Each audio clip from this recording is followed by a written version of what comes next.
It's time for change to move into the real work of the universe. And it's time to understand that we use the matter state to reach the level of understanding of the soul of the man.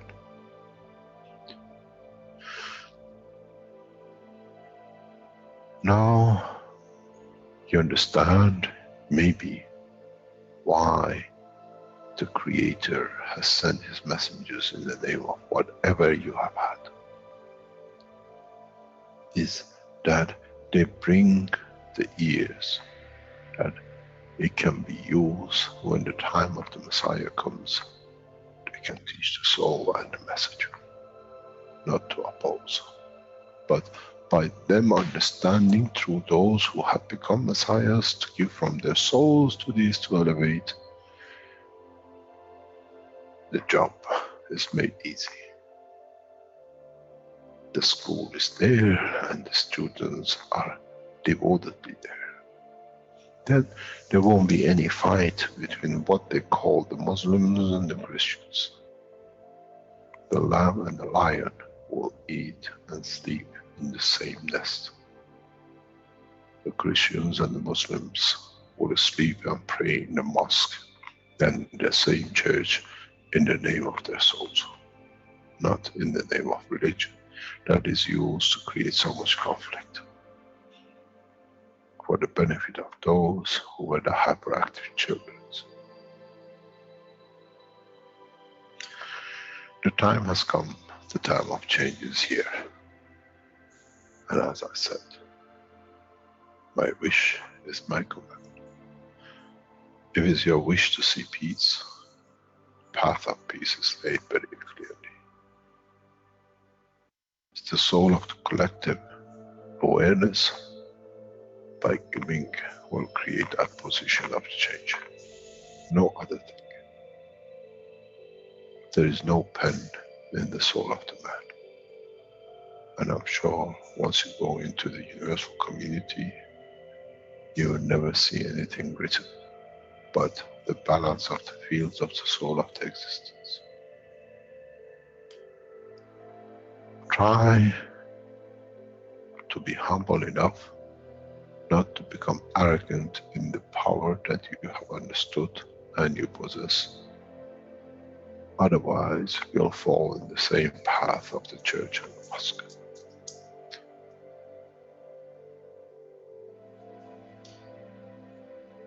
This is what we promised, and this is what we have delivered.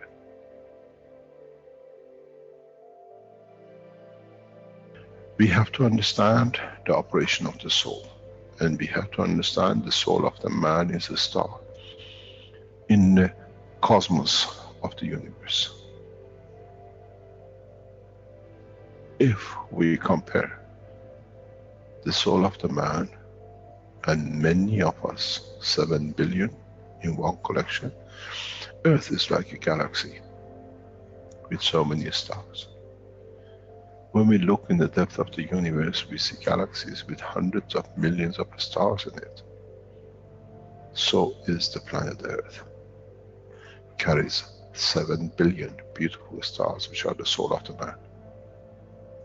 Carries with it soul of so many trillions of animals, plants, and everything else. So if you look, when someone who does not see the physicality of the earth and its content, what do they see?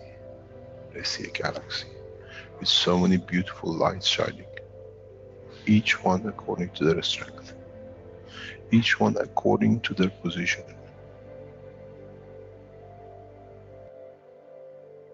An infant has a beautiful soul, so has the old man. To those who do not see the physical dimension of this planet, but they see the strength of the field, we are clusters of stars. The human race, every single soul, no one from a distance sees that's the soul of a fisherman, that's the soul of the cosmologist, that's the soul of the president. They all shine irrespective of the physicality. This is the magic. This is what the new science has to bring to man. When we look to our soul, we see nothing but we star in the other souls. And this is the break. This is the understanding. This is what all these teachings are about. Coming to mature to the next level, to understand in the deep space, the universe is the oyster for those souls who serve. Then man is ready to go into space. Then man is ready to become part of the universal community which has been promised. I never promised you heaven. I always promised you the elevation of the man to join the family. And now you have the key. It's you who has to open the door to understand, if I can raise the soul of these people or millions of other souls, that the physical life on this planet changes, then I'm worthy to be part of the universal community. To be there to serve, to expand. To be there, to be part, that in the cycle of life of universe, I become, in being part, I become part of the totality. When man reaches that point, a new dimension in the strength of the soul of the man will appear, which is beyond imagination of understanding of the physical life. It's the gate to the opening of the new life, in a new dimension, which is beyond imagination of what you might call a new beginning, a new cycle, which that cycle carries with itself the origin of the creation of life in the universe and the universe.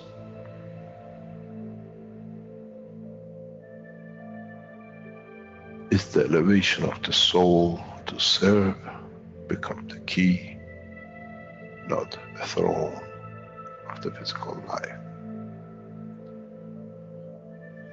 The time is right.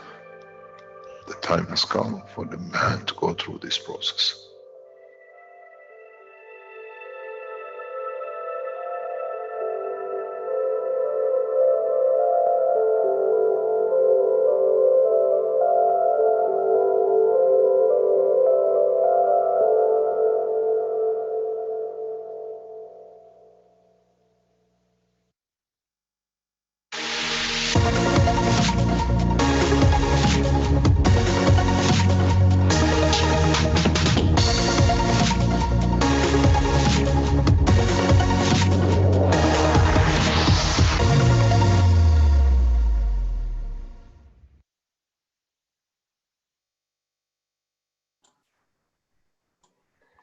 Good day, everyone, and welcome to the 91st One Nation, One Planet, One Race for World Peace.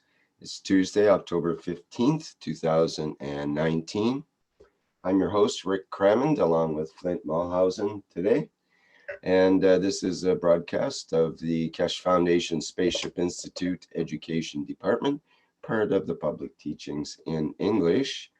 And of course, as always, we are joined with Ms. Carolina Keshe of the Keshe Foundation, and I believe she's ready to go with leading today's workshop. Hello, Carolina, are you available? Yes, Rick. Good morning, good afternoon, good evening. Welcome everybody on a new platform. I hope we will have a good time together, sharing knowledge, inspiring people wherever we can, as we say. And let's see who wants to bring the topics on the table or wants to share information that we might have missed somewhere, somewhere. Have you picked anything up, Rick, so far? or today or yesterday?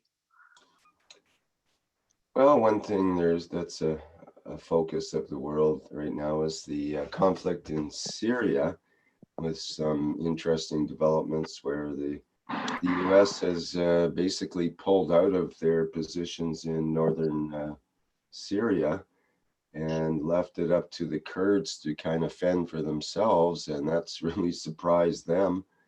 And they've actually made a deal with the Syrian government to protect each other in that area. And I guess the Russians are getting involved, and Turkey is trying to invade in the northern Syria there. So they're all very busy at what they do in trying to take control of the land and whatnot.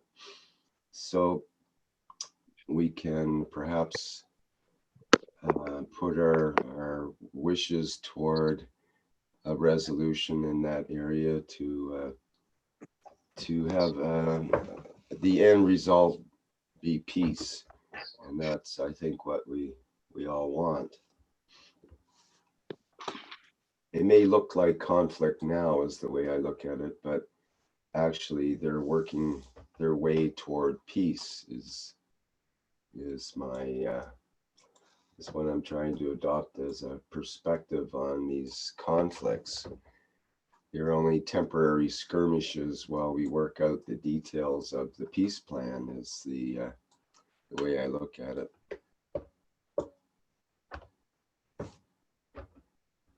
So that's just one issue going on.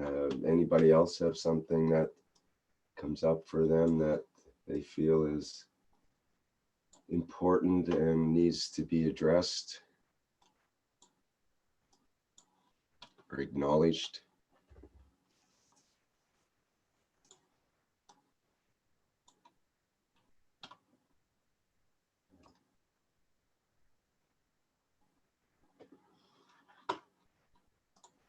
Okay, apparently not.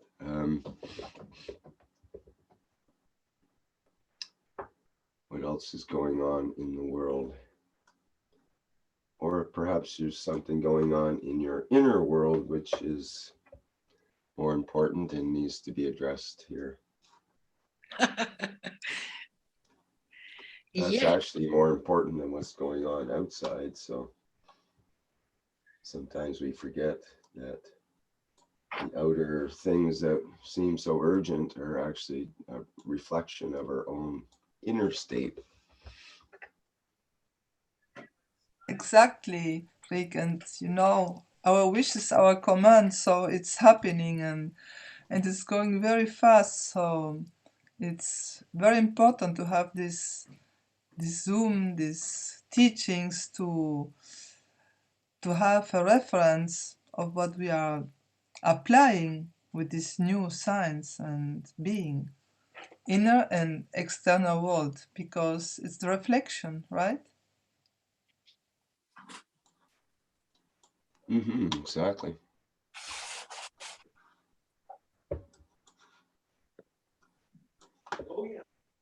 I notice in the news that President Xi of China has just visited the Kingdom of Nepal in north just south of the Himalayas, and he's offering assistance to the Nepalese. They had a very serious earthquake and a lot of damage, and they're normally affiliated with India, but there's sort of a combined effort whereby the Chinese are going to build a railway line across the Himalayas connecting Nepal to China or Tibet, and opening up all sorts of trade, part of the One Road, One Belt project, I believe. And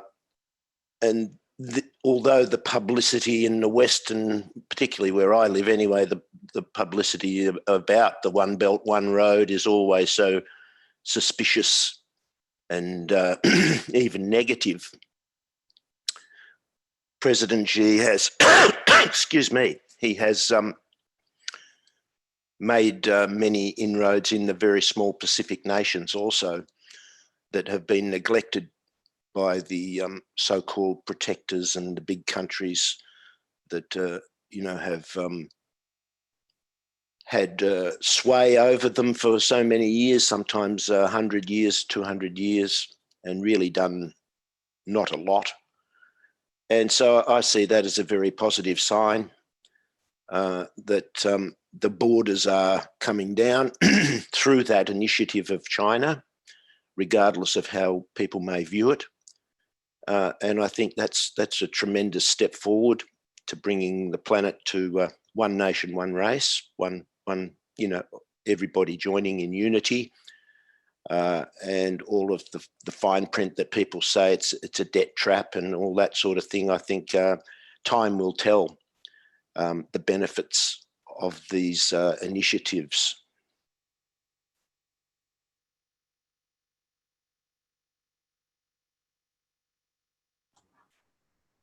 Okay, thank you for that report, Doug.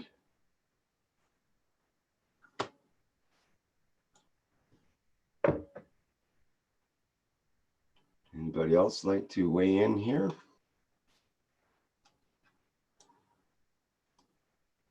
Do we want to write down anything into our tablet of wishes?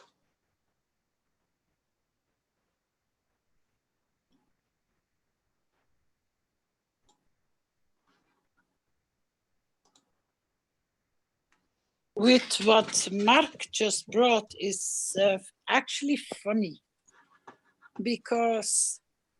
You mean Doug, I think. Excuse me? You mean Doug, I think? Oh, Doug?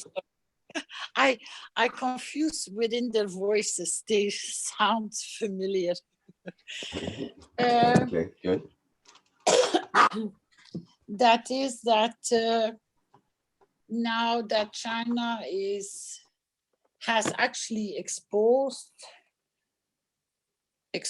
in a positive way how they're gonna help to reconstruct, to support, and they're financing it, and it's like a trademark. So there's always an exchange for something somewhere, and it's not all about money, but it's also creating jobs, creating opportunities, creating education, comforting the life of the people wherever they're going to come in touch with whatever they will develop. And if you read the One Belt, One Road, it's a positive solution that one nation starts looking after so many other nations which can't pull. And then you see the criticizing coming up because it's something positive, which is in so many ways puzzling. Why do they always look at things when they're positive as a threat? Why can we not just be one and equal and exchange whatever we have with pleasure and whatever it is? Is it education? Is it knowledge? Is it knowing how? Is it manpower? Is it building? It really shouldn't matter. Why do they always create this fear position of being afraid of what? Why and where and how can we change the whole concept of this emotion of always creating fear, being scared of something somewhere? How can we as a Keshe Foundation family bring that kind of awareness and solution on the table?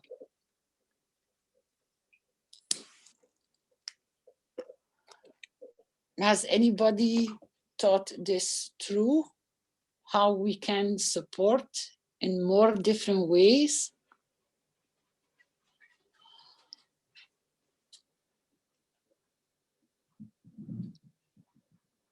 can we stimulate to, we have created wishes like this, Rick, if you remember in the past that we say, we asked and then we stopped. For each country, what would their beauty be to support the planet and humanity? And we already actually passed quite a few countries. And we went in real depth in bringing the beauty of a country on the table. I think we should focus on that again to bring, depending on the knowledge seekers which are here on the table, or council members or support council members or core members, if you didn't share your, what you could be proud of and that your country stands for, I think we should kickstart that, because that brings the beauty on the surface with our field strength, because we are increasing it for them to show their beauty. So who would like to go first? That can say, you know, my country is good at, and it can serve its purpose in that positive way. Anybody? I'll go ahead to get things warmed up here. We haven't had Canada yet, Lyric. Yeah, right. Just get the wishes screen up here. Just bear with me a second. Share that.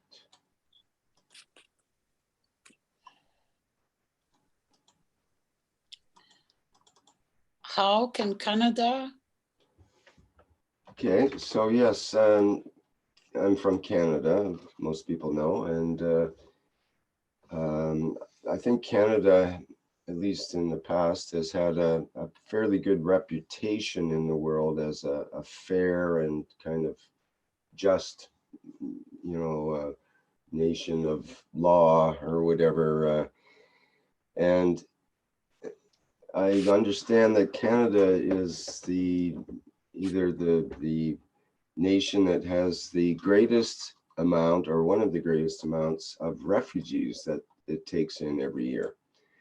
So the people of Canada are quite varied, and so to me, Canada is a land of variety, and to me that means the not only the terrain is varied. From we border on two major oceans, the Pacific and the Atlantic, and the Arctic on the other side, and the United States on the fourth side. And the people of Canada are made up of people from all over the world, literally, that come here either as refugees or as immigrants. And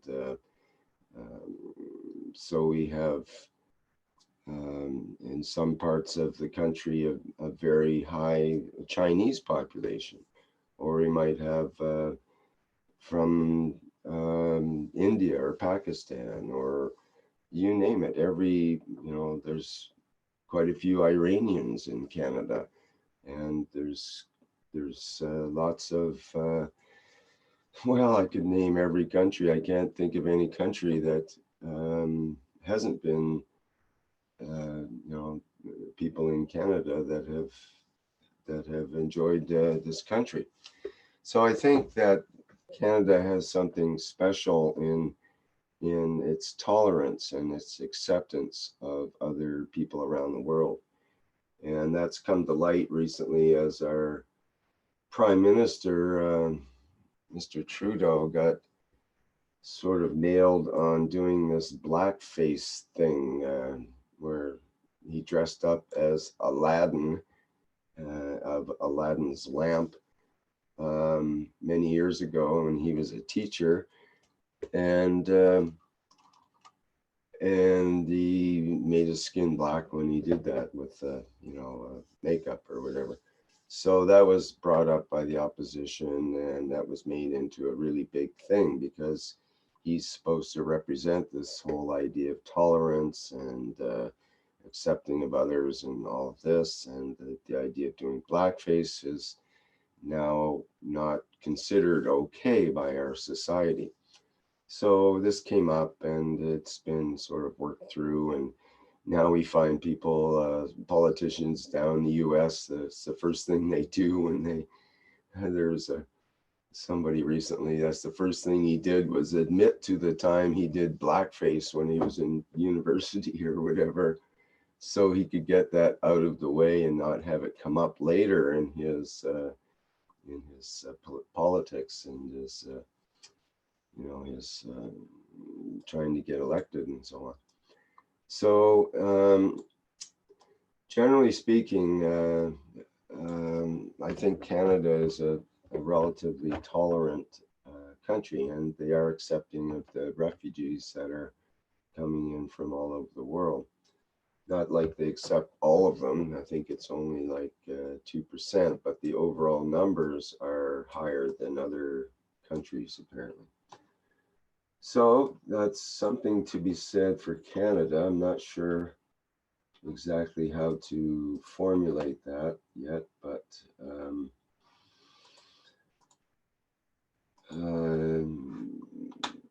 that was I remember when I gave a little speech when I was in, I don't know, grade 6. I think it was going from grade 6 to grade 7, and they made me get up in front of the class and give a little speech about what Canada means to me. And that's what I said. I remember that first line. To me, Canada is a land of variety. And then I went on to explain about that. And I still firmly believe that that idea. And I think Canada serves as an example of that what they call multiculturalism, the ability for many cultures to live together.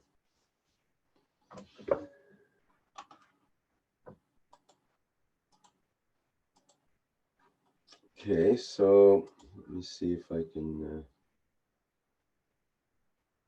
just getting the editing going here. But what are the Canadians themselves known for? Well, again, if you look at it internationally, there's people like, for example, that are from the US that would put Canadian flags on their backpacks because they knew they would be accepted as a Canadian going into some foreign countries. Whereas if they had the US flag on their backpack, they would not be so readily accepted. So that's kind of an indication of Canadians even when we go to war, we kind of try to get in between the other countries and sort of act as a buffer many times. Not always. We still sell, weapons to various factions that are not completely acceptable, let's say. But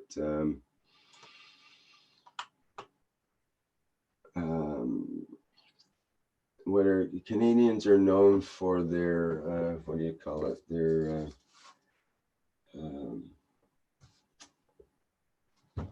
what's the word for it? They're very apologetic. They're always, excuse me if you bump into someone in the supermarket or something. It's always excuse me, and every time you put you're standing in line in the supermarket and you put the divider in between the groceries, then you always hear thank you from the person behind you because we're Canadian. There's a word for that, it just escapes me right now. Is it Courtesy? Yeah, it's beyond courteous, like almost courteous to to an extreme degree sort of thing. But isn't that typical English? Well, there is strong English roots, no doubt, as far as Canada goes, definitely. But it's not just the English culture. It's all of them are into that politeness, I guess you might say, to an over degree.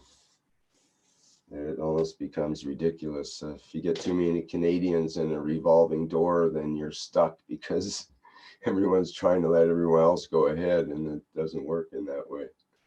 After you. No, after you. No, after you. No, you go first. No. So after a while, you don't go anywhere. For what are the indigenous people from Canada? In that context? In their context. Well, that's where a big dichotomy comes in, because A big what?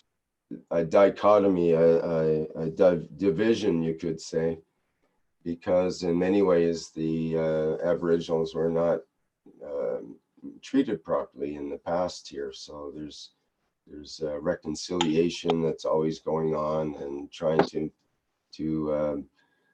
make things better and so on. But there's still a big discrepancy, a big division between the conditions that many of the native peoples live in compared to the average person, let's say. So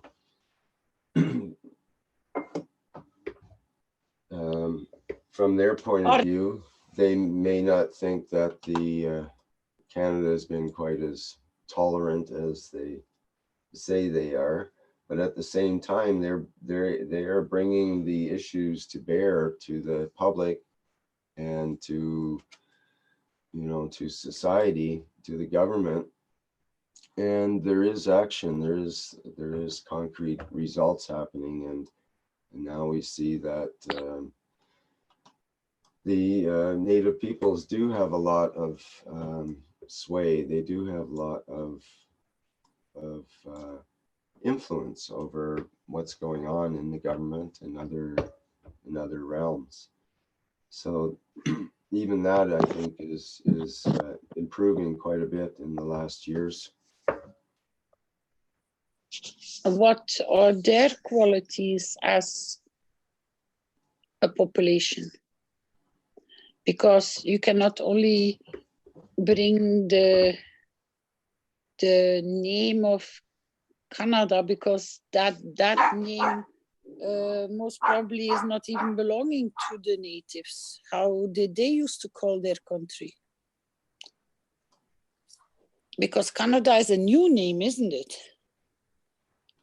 Over 150 years or something like that, I think. I think the name actually came from a native word. Cannot, with a K, I believe it was spelled.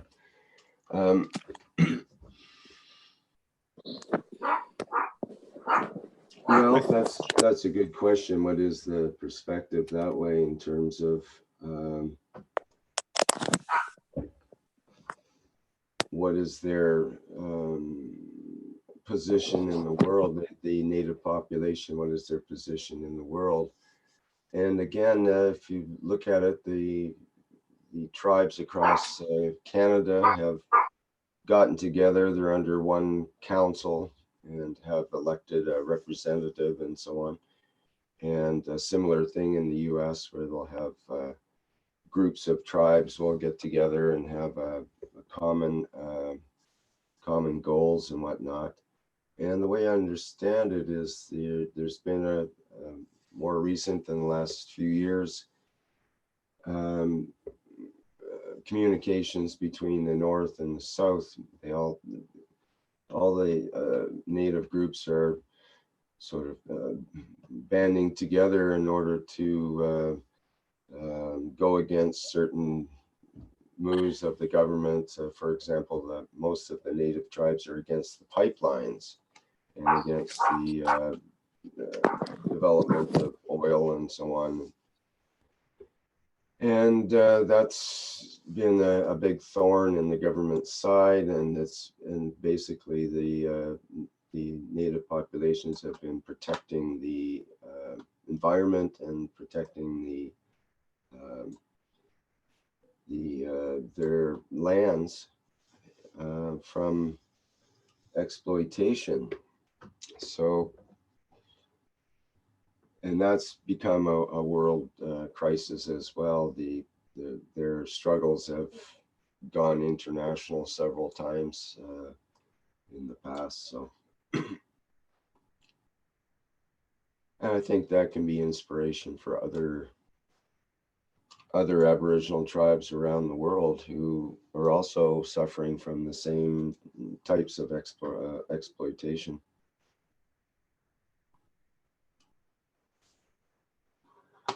So what would be the question again here, Carolina, in terms of, is it the... how can Canada go ahead. serve the planet, and how can Canada, in its beauty as people, serve their nation? That they stand out for what qualities? In what qualities? We have had quite a few people that really struggle to bring out the beauties of their own country.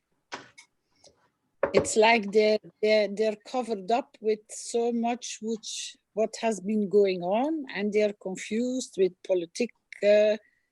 I'm looking to the core of the people. Some, like Iranians, their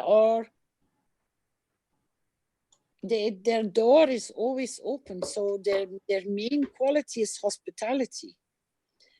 They will always put an extra plate straight away on the table. They are very highly for educating their people. Education comes first.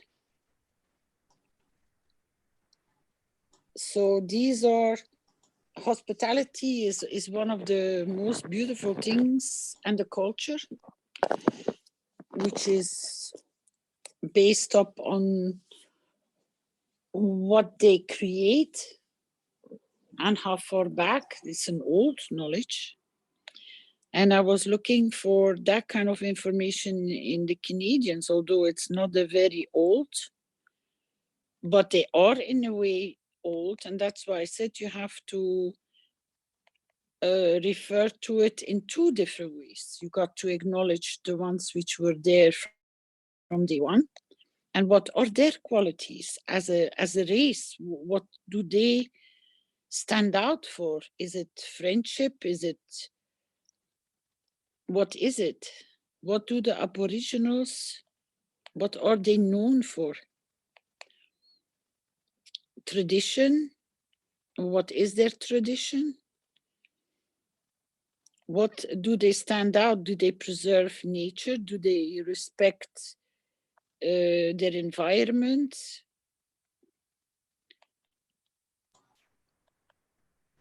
Well, definitely that's part of it.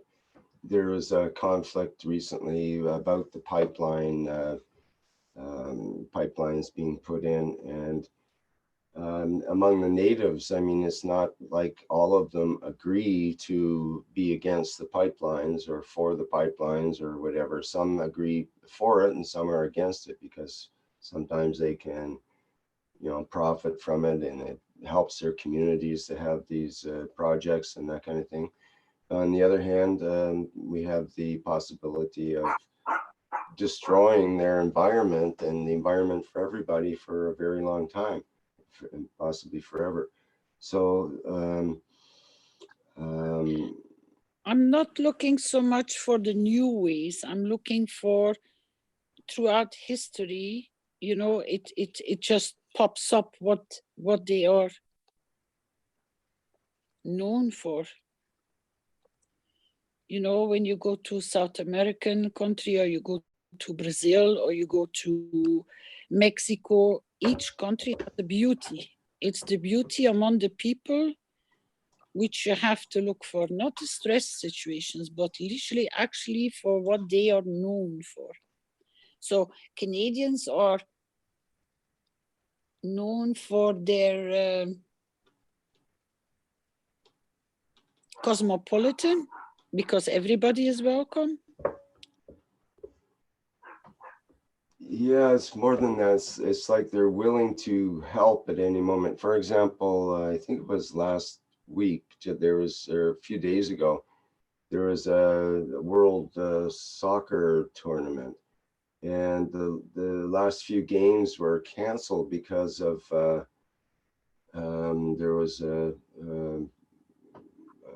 tropical storm or whatever had come through and devastated the whole area.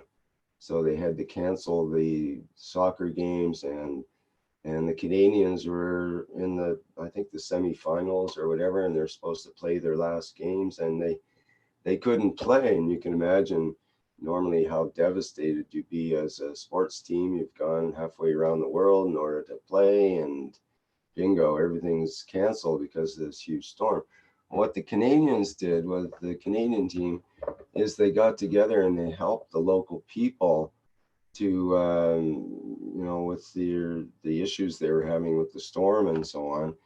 So they didn't get bummed out. They just dove right in and saw that a job needed to be done and started helping out. So this is kind of the Canadian attitude, is to help out whenever we can. If you see someone in distress, then you just automatically see what you can do to help out. I mean, that's a common tendency around the world when you talk to people and so on. They will tend to help someone that needs help. It doesn't matter how poor you are. In fact, sometimes the poorest people help out others more than the rich people do. But I think we find that as part of this tendency that I'm trying to nail down, that could be called the Canadian way of doing things.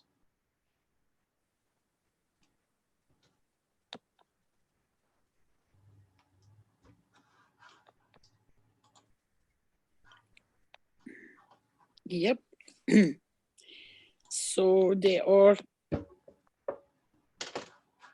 good, how do you call it? Arbitrators in case of disputes. Yeah, negotiators or arbitrators. Yeah, so there are, what's the name when a nation is always there to help, or ready to put their sleeves up to help? Yeah, what is the word there? It's not hospitality. It's no, it's definitely it's solidarity. What was that? Solidarity? I heard a voice. Jeanette, I think it was. Did you say solidarity? what? Yes, I say solidarity. Yes. Good morning. What? Or you have a very bad block, Jeanette. You're echoing beyond. What? Jeanette, What? if you Sorry, need to talk, I guess I was on the speaker. Speakerphone, yeah, exactly. I was going to say. Yeah. It's clear now. What I also wanted to ask, when she says solidarity, what are the stories about when it was in the time of the war?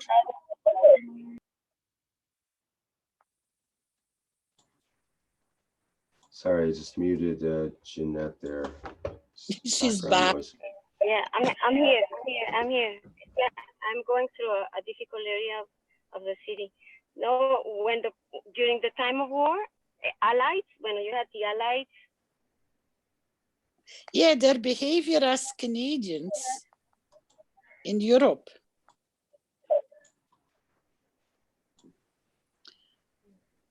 For example, in the Netherlands, there's a Jeanette. There's a lot of feedback there. We're gonna have to mute you. You'll have to turn down your microphone or your speaker in the background, or use a microphone. Yeah. Do you have any stories from that? Because I have not seen many Canadian movies about that time, but usually that shows very fast how a nation functions. Well, remember the song "In Flanders Fields the Poppies Grow"? And that's a popular Canadian song that we learned as children, I guess. And apparently the Canadians were a big influence in the liberation of the Netherlands, I believe is the way it went. And during World War II, which the Canadians were heavily involved in during the war and trying to battle Germany at that time and Hitler and so on.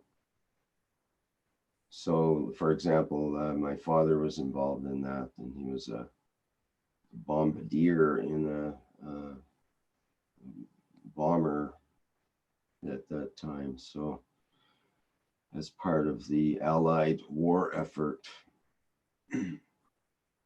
Yeah, but certain nations, their soldiers, they carried a kind of an ethos among them. And I'm looking for that kind of behavior of ethos among the soldiers in the wartime. Were they just? Were they friendly? How was their behavior? Because some of the armies were ruthless. Were they respectful towards? I think generally speaking, that's the case with the Canadian armies. There are instances where that's not true, where I think in Somalia, the Canadians were caught doing some bad things, and a few other places in the world. So it's this, which is one of the issues with the so-called peacekeepers, which Canada used to be known primarily as a peacekeeper. In fact, we had peacekeeping. Our army was for peacekeeping. It was not for making war or participating in the actual battles. It was supposed to be for peacekeeping. And in the last decade or two, it's become more of a battle group representation rather than peacekeeping. So they have been known for being sent in as a troops for peacekeeping or support troops. Yeah. Not fight. Yeah, sort of like the, maybe the white hats that were supposed to be in helping both sides. It didn't really matter as much as, you were there to make peace and help those that needed help, rather than to take sides and, And back in it a out. pitched battle. Mm-hmm.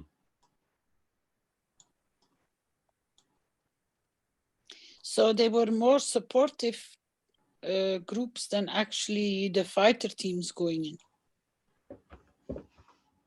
Yes, and that's been the tradition.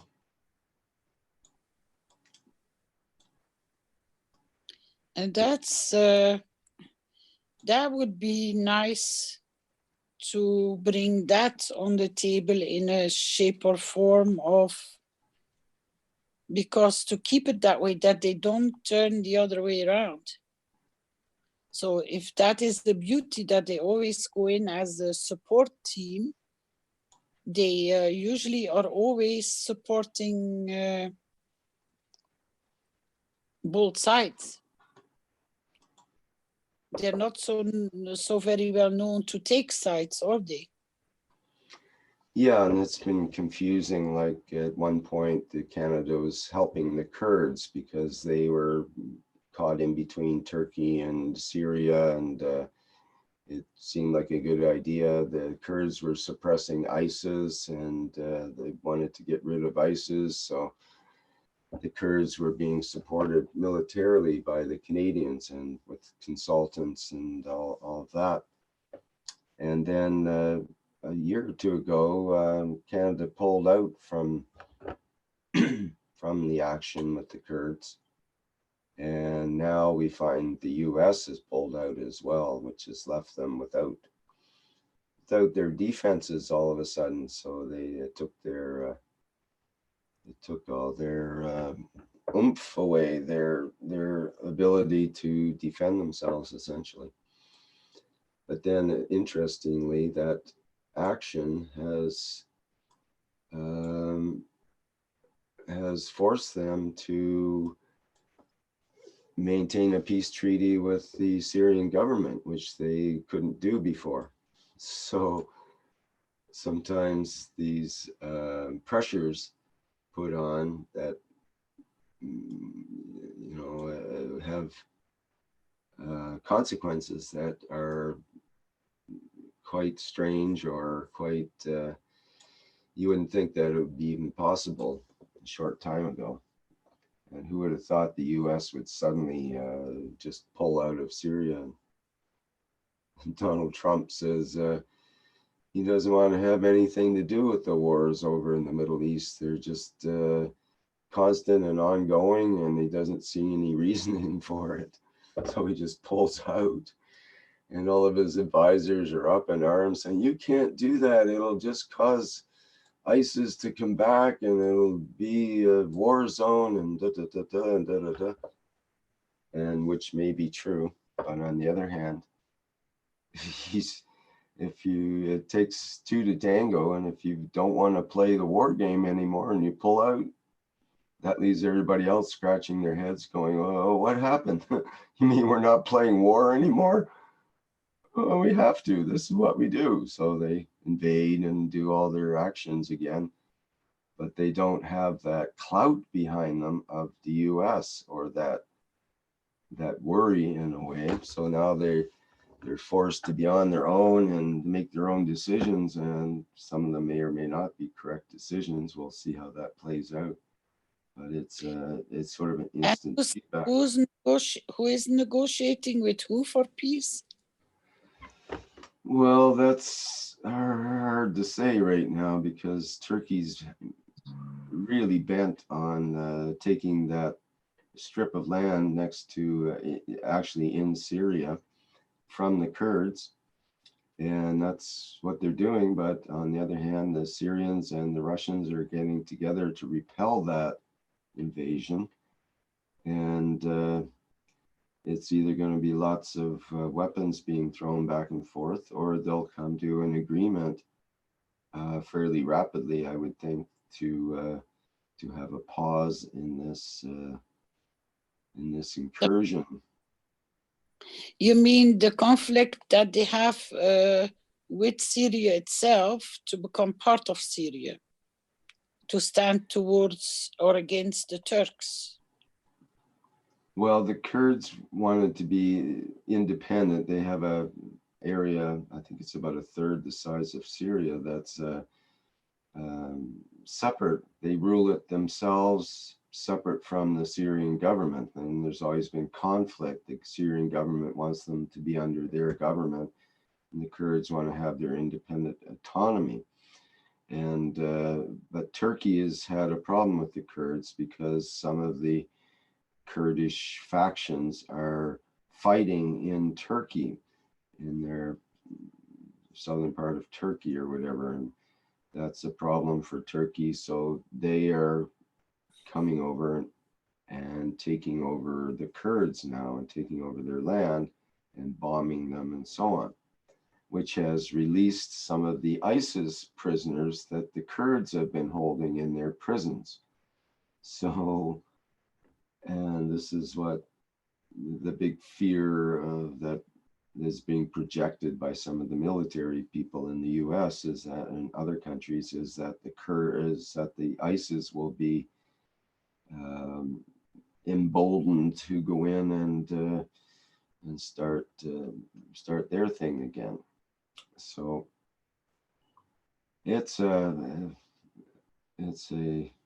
bit of a mess, you might say. A lot of action happening and different sides trying to find their allies, and the allies seem to just keep switching and changing, and it's almost becoming it's always been a chess game and so on, but it's almost becoming a comedy act than a chess game, because they're not sure what to do anymore. It's a whole different ball game once the US pulls out, because they've been the kingpin in there for a long time, both to maintain some peace and security in a way, because who's going to make moves against the US? Or if you kill a US soldier, then it's enough to start a war against your country these days. So they've been very careful tiptoeing around the US, and the US has been having a degree of control over that area, the way they like to control things. But all that control is gone, and they pulled out and no longer control the airwaves and the communications and call it the flight space, the aircraft and so on. So it's left everyone to kind of ponder what their position is and reposition everything. So the question is, can they reposition into a place that peace will prevail? And I think they are forcing themselves into that position. They may not have wanted that, may not have wanted peace, but I think it's going to be imposed on them by themselves at this point. So Canadians are known for their neutral position, or negotiators, or balancers when it comes down in conflict situations? Or Yes, those are good words. The neutral position seems to ring true. I mean, we always have a bias, that Western bias in a way, because that's where, you know, the money's at, you could say, for Western countries. But on the other hand, we also have pretty good relationships with some of those countries, some of the other countries other than the Western countries. So what can I actually say and put down in black and white rather than dancing around the issue here is the question, I guess. it's not about dancing around the question. It's to be able to pinpoint what they're standing out for. And when I brought you to the world surface in matter of involvement of wars and conflicts, they are supportive because of their neutrality. They stay neutral. So that's a gift. That's a beautiful gift, because they don't fight the wars themselves, but they are supportive. So they give from their country to support the situation, which is in not such a good way, if we can put it in that way, as a positive. And then they are cosmopolitan, has that other quality that any race is welcome. They are not, I think, if I may use the word, they are not racist. What I heard so far from Canadians is that they are very tolerant against towards people which are coming from, doesn't matter from which country or which part of the world they're coming. People have the easiness to integrate. Yes, tolerant is a good word.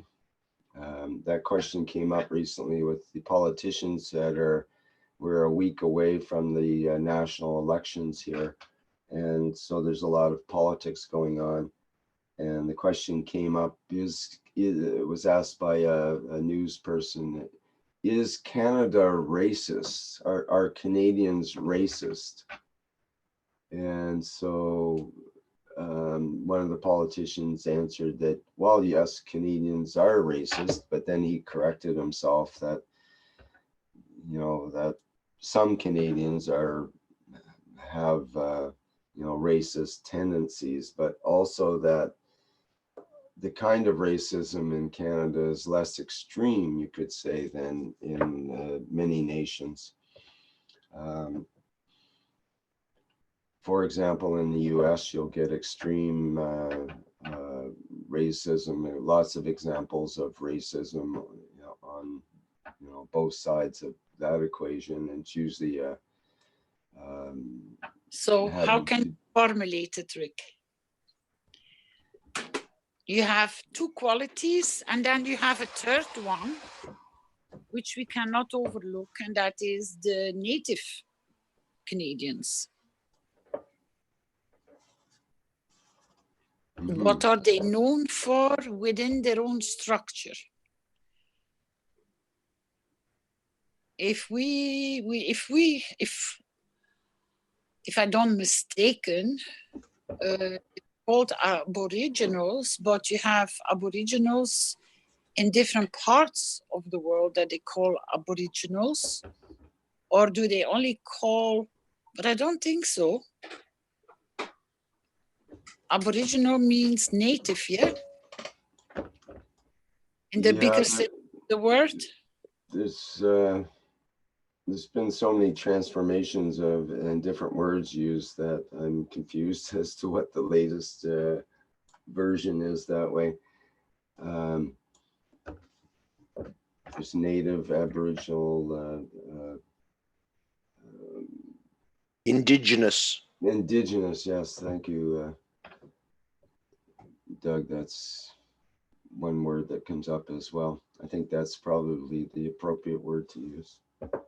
There are people, we have very similar situation in Australia with native, if you like, or Indigenous people.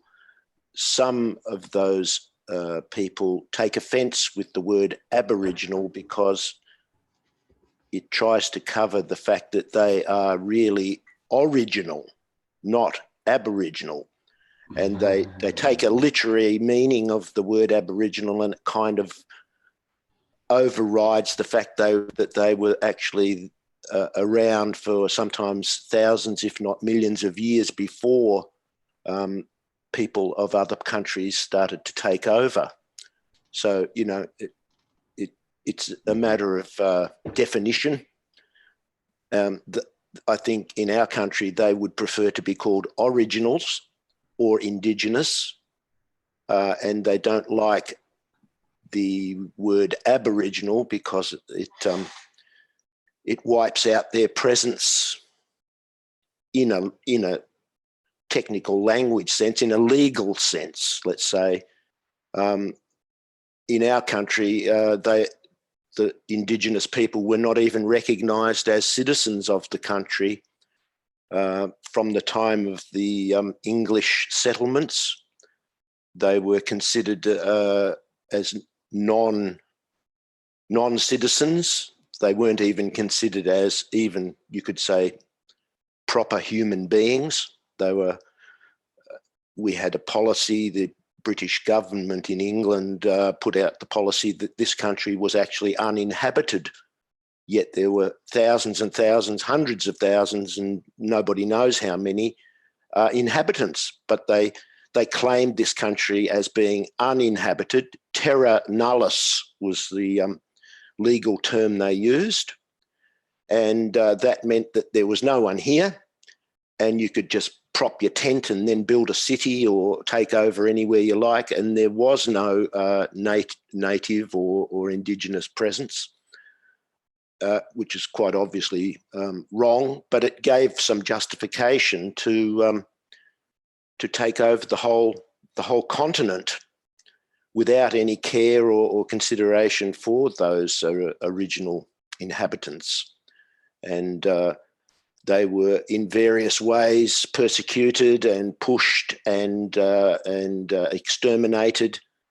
And we in Australia, like Canada, very similar actually in many ways, cover over our past discrepancies of massacres and transgressions, and we try to present ourselves as an open, welcoming kind of country, but it's still limited, and to this day they still haven't, in our constitution for this country, they haven't recognised the existence of the original peoples, and the original peoples are trying to get that put into the preface or the preamble, they call it, of our constitution, but there's great resistance from the Yes, Yep. I know. I'm sorry. I'm going to interrupt you. Yep. The reason why is, so much what has happened badly to them. But what do you know that they carry as a positive? What are they known for as individuals, as their tribes? What are they standing out for? They're standing... sorry, Carolina. They're standing out in this country for the fact that they lived in harmony with their environment for thousands and thousands of years and created what now is being recognised as a huge garden rather than a barren desert or just, they created landscapes by using natural elements like fire. They created areas where animals would come to feast on grasses, that they could take what they needed from those animals. They lived in what we would consider extremely hostile places, but they knew every water or oasis, you could call it, of where there was water, and they could travel vast distances. But they weren't just wandering aimlessly. They had their seasonal knowledge of the natural forces that they lived in, of their environment, and they would write on stone maps and rules and information about where to find the water, when different plants and animals came into season. So they were never, ever hungry or starving. They had their minor squabbles and disputes sometimes, but basically they lived in harmony. And that to me was their real quality. And even to this day, that's still there. They haven't been wiped out. And if you go into these remote areas where they're left without the influences of our civilization, they're very, very in harmony. They have very potent connections to forces of nature which we can't understand even. They have sacred places with great potency. They look at everything as living, the rocks, the trees, the rivers, everything. They have what they call the dream time, interestingly enough. And that's their creation stories about how the living earth came to be and how everything was created as a living being, all the landscapes. And to me, that's their great beauty. So there you go. So that stands most probably the same for the native Canadians. Well, they definitely stand for the land and are, you know, it's almost I'm almost ashamed in a way that the ones sticking up for the land and the environment almost invariably end up being the natives. It's ridiculous in a way, and then they end up, you know, doing blockages of roads and that kind of thing in order to get their point across. And whereas most of the non-natives don't take such radical, they'll protest, but they won't necessarily block roads and do other sort of more radical situations in order to get the point across. So they carry the ethos in respect of Mother Earth and their environment. They are protectors of the environment. Yes, indeed. Now, we say that, but at the same time, when it comes right down to the effects on the ground, you could say, they're in conflict as well, because you know, I could look at the local situation here where and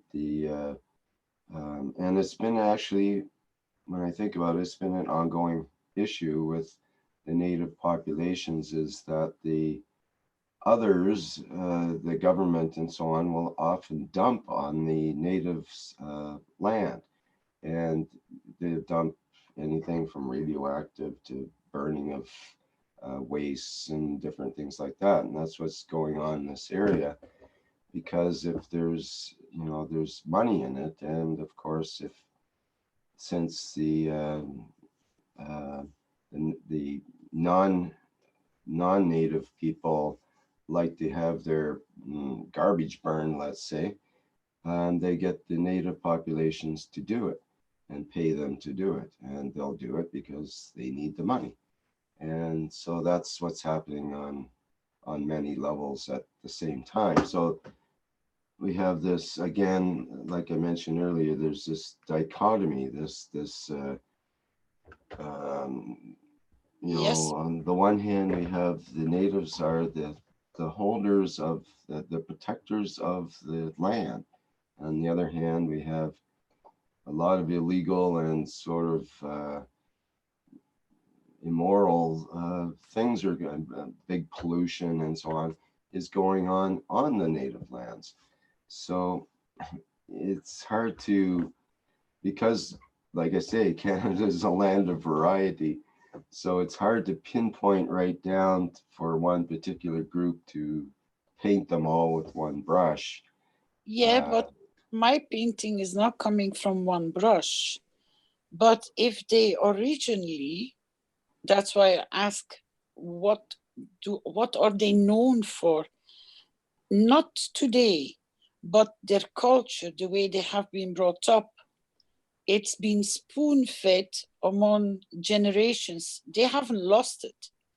They are losing it because nobody is paying attention to the value of it.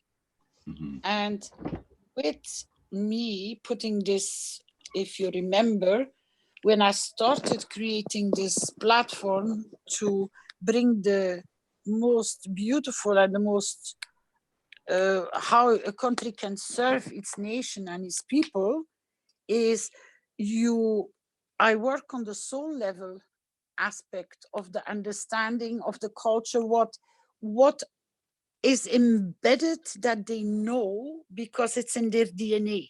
They've been brought up. It's generations and generations. It's not something that just came along yesterday or happened yesterday. So the energy is still present. With putting that in the kind of wish to bring that beauty as an acknowledgement, what do you do? What have we learned?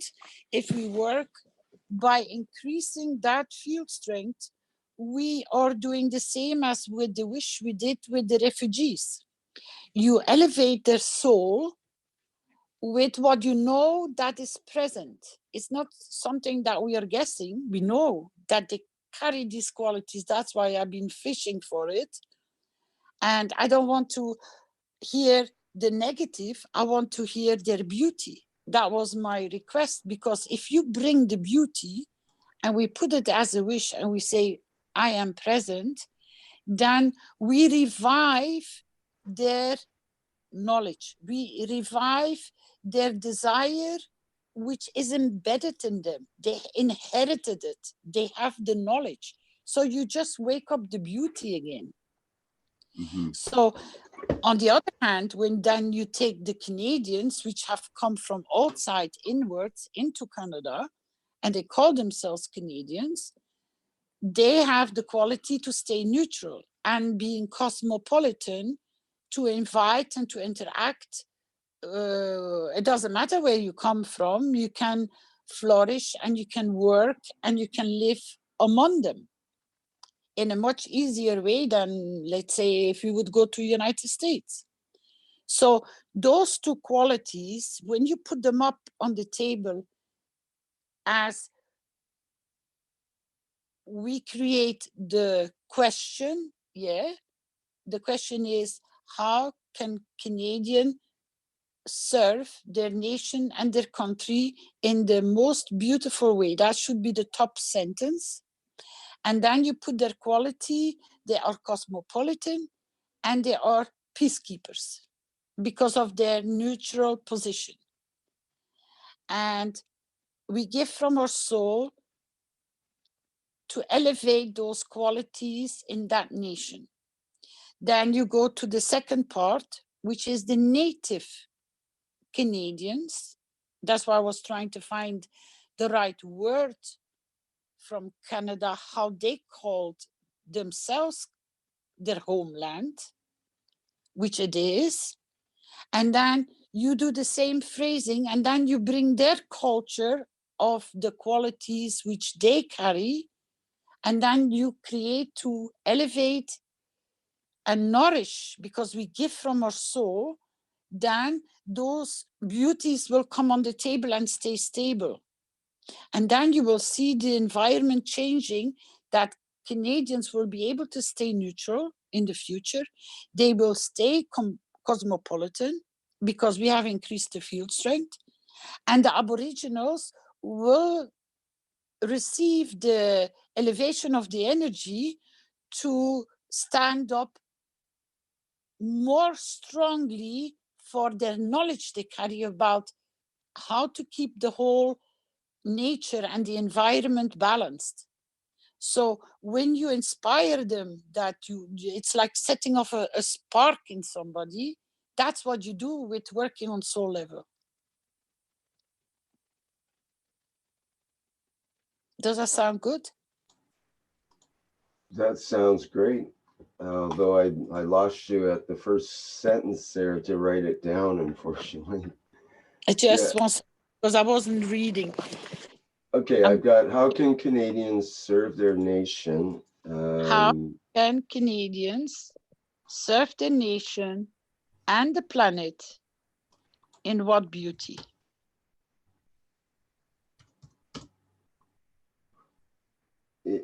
In what beauty? Or you said it a little differently before. I know. And the planet, like in the most beautiful way, or with their most beauty, or something like. How can Canadians in the most beautiful way serve their nation and the planet in the most beautiful way, or in their beauty, the nation and the planet? Yeah, that was it, Mark. I think you said in their beauty. I think okay. I don't remember everything. And the planet, serve their nation and the planet in their beauty. Is that the way it was, Mark? Beautifully? No, I just said that now. I'm not sure how she said it. You'd have to hear the recording. Surely one of us can remember it verbatim. in their most beautiful way. I think that might have been it, yeah. Oh, we will get it back, don't worry. And then you put Canadians or cosmopolitan. No. We wish, we give from our soul, and are present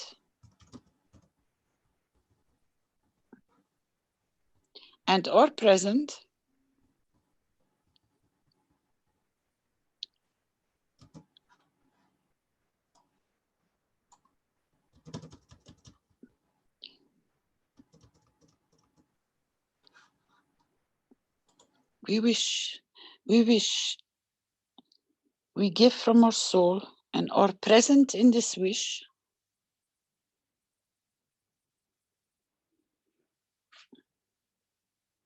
In this wish,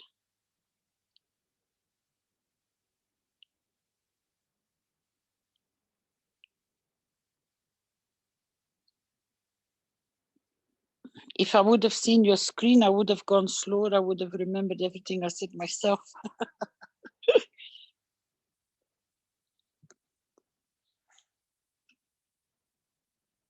Most beautiful, what is it? Attributes. Attributes. We wish, we give from our soul and are present in this wish. Canadians serve the nation.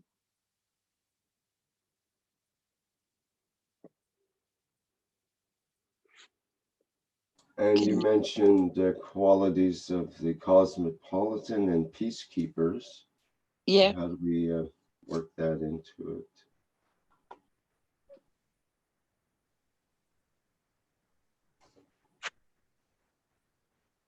We give from our soul. We wish, we give from our soul and are present in this wish. And what do we usually do?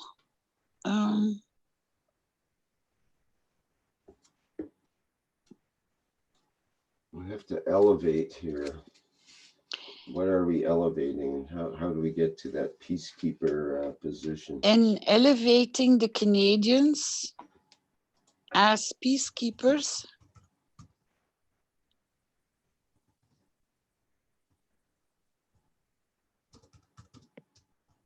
Peacekeepers and cosmopolitan society.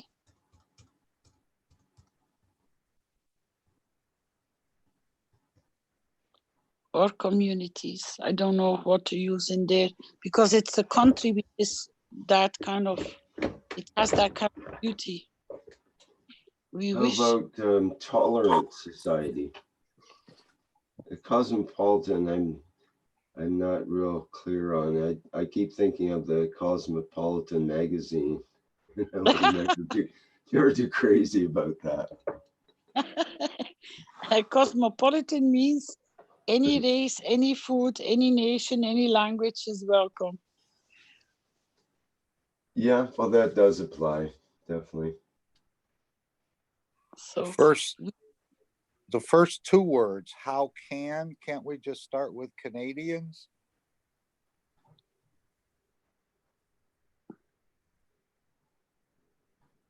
Yeah, well, you can put it as the first start. How about we get out the how can, and Canadians serve their nation and planet in the most beautiful way as peacekeepers and cosmopolitan society. And then we wish to give from our soul to elevate them to this position or something like that.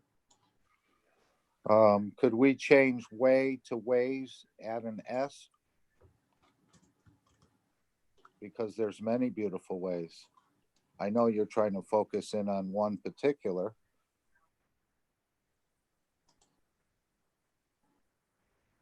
No, it's good. I just tried to blurt out what I said. Your I first put one more- came out like a plasma. I always put Yeah. my away because Good point, Mark. It flowed very naturally, didn't it? And we didn't capture it quite quickly enough, bottle it up. the reason is that when my screen is on the main screen, you are always freezing me. So I tried to stay away from it. So I didn't see you writing. Ah, yes, indeed. Otherwise, I would have gone slower. I do apologize. But it's good we are together to put it right. Canadians serve their nation. Canadians in their beauty. Wait. Canadians serve their nation and planet in the most beautiful ways as peacekeepers and cosmopolitan and as a cosmopolitan society. And as a cosmopolitan society, we wish, and then double point, we wish. We wish unconditionally give from our soul. We give unconditionally from our soul and are present in this wish, elevating, we can say Canada or Canadians.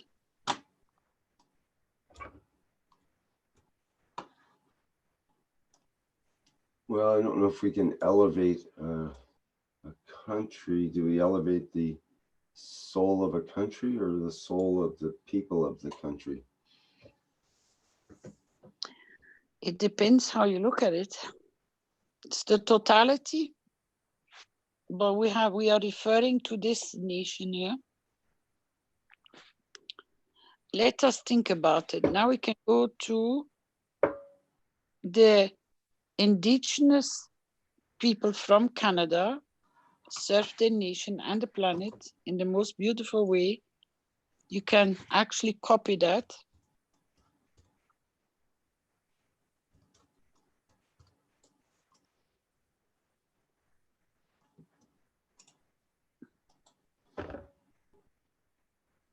From Canada.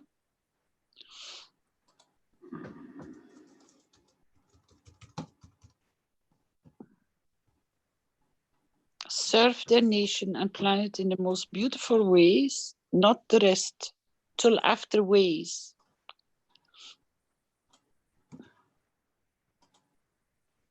Yep. And then you can start, we wish, we give unconditionally from our soul and are present in this wish, elevating the indigenous Canadians.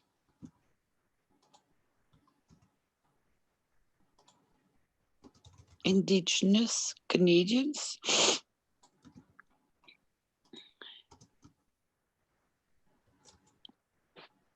And then you can go underneath.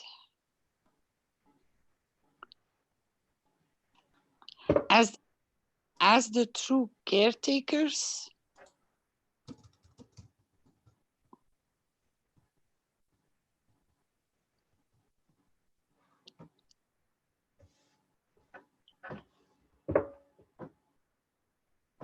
of environment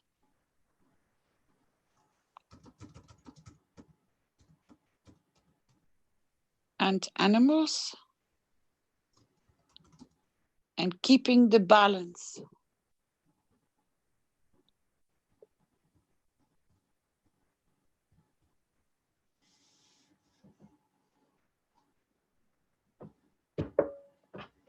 It can be adjusted if you want. We wish, we give unconditionally from our soul and are present in this wish, elevating the indigenous Canadians as the true caretakers of the environment and animals, and keeping the balance between, or you can even maybe start with that, as caretakers and keeping the balance between the environment and the animals and the population. I don't know, it's just wordplay. Because they are the keepers of the balance.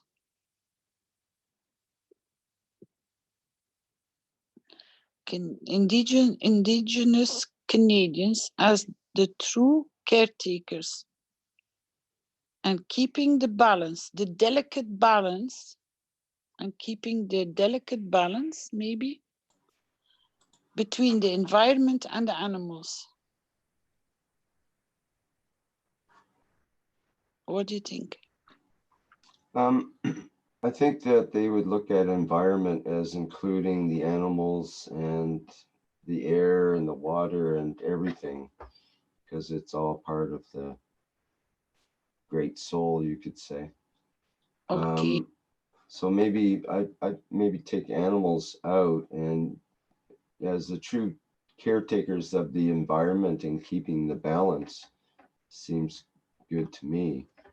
Okay. It seems to flow, because animals, people, the water, the air, it's all environment.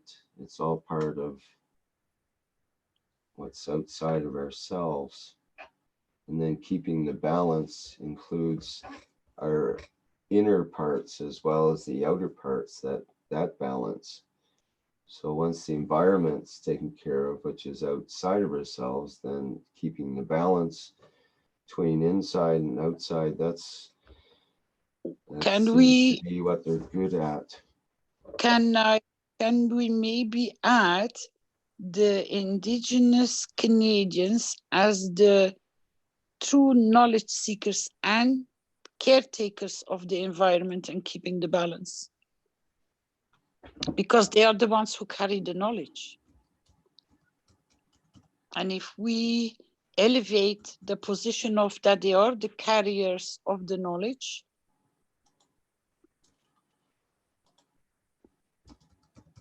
how does it sound?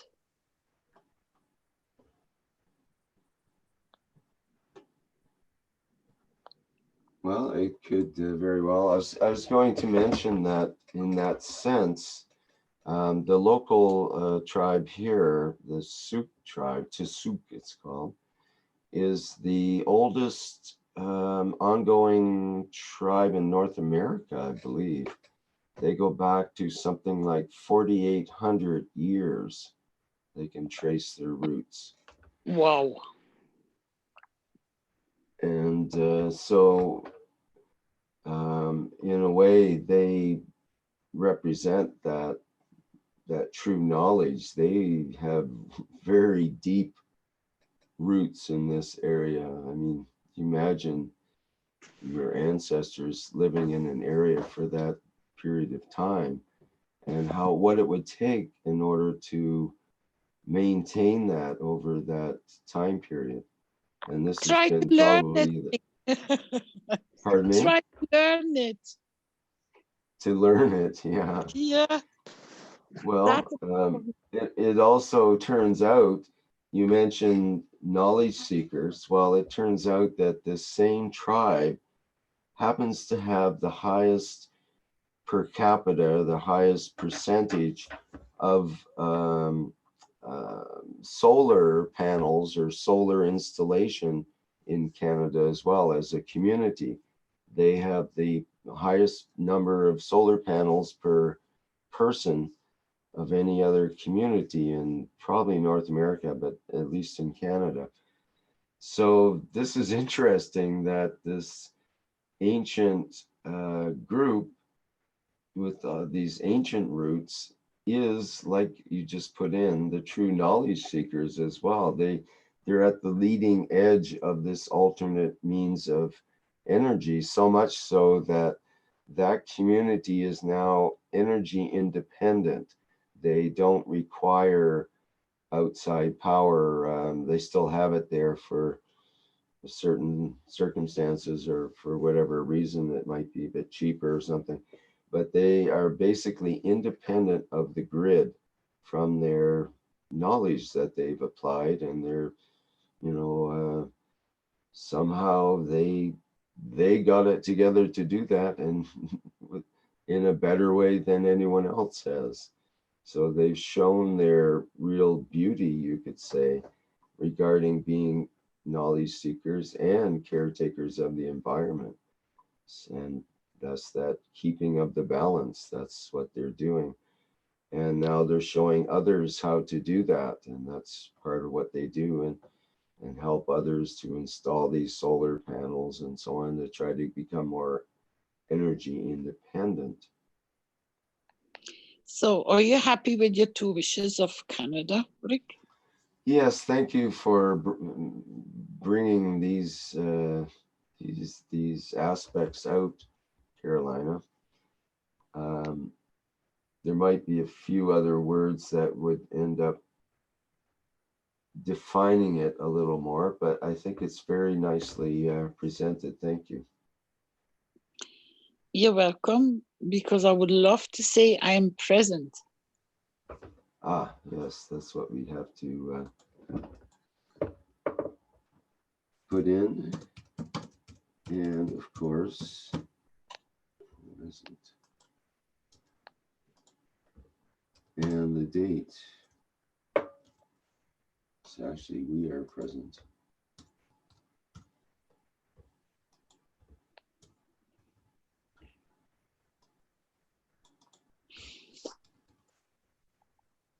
So that was one goal achieved, Canada. But we all learned a lot, because if we sit down on the table and we bring the beauties up, we learn a lot from one another, because there are things which I didn't know.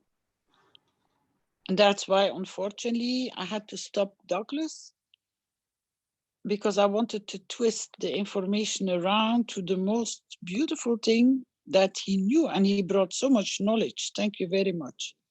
And you also, Rick. We are doing it together. Thank you. Thanks, Caroline. Sorry to butt in, but I've just done a bit of background research for anybody in Canada that might be interested. It's the origin of the name Canada. And according to my information in front of me here, it says the name Canada likely comes from the Huon Iroquois word Kanata, meaning village or settlement. In 1535, 2 Aboriginal youths told French explorer Jacques Cartier about the route to Kanata. They were actually referring to the village of Stadacona, the site of present-day city of Quebec. So maybe we can add that name in brackets next to indigenous. Spelt with a K, Rick, K-N-A-T-A. K-A-N-A-T-A.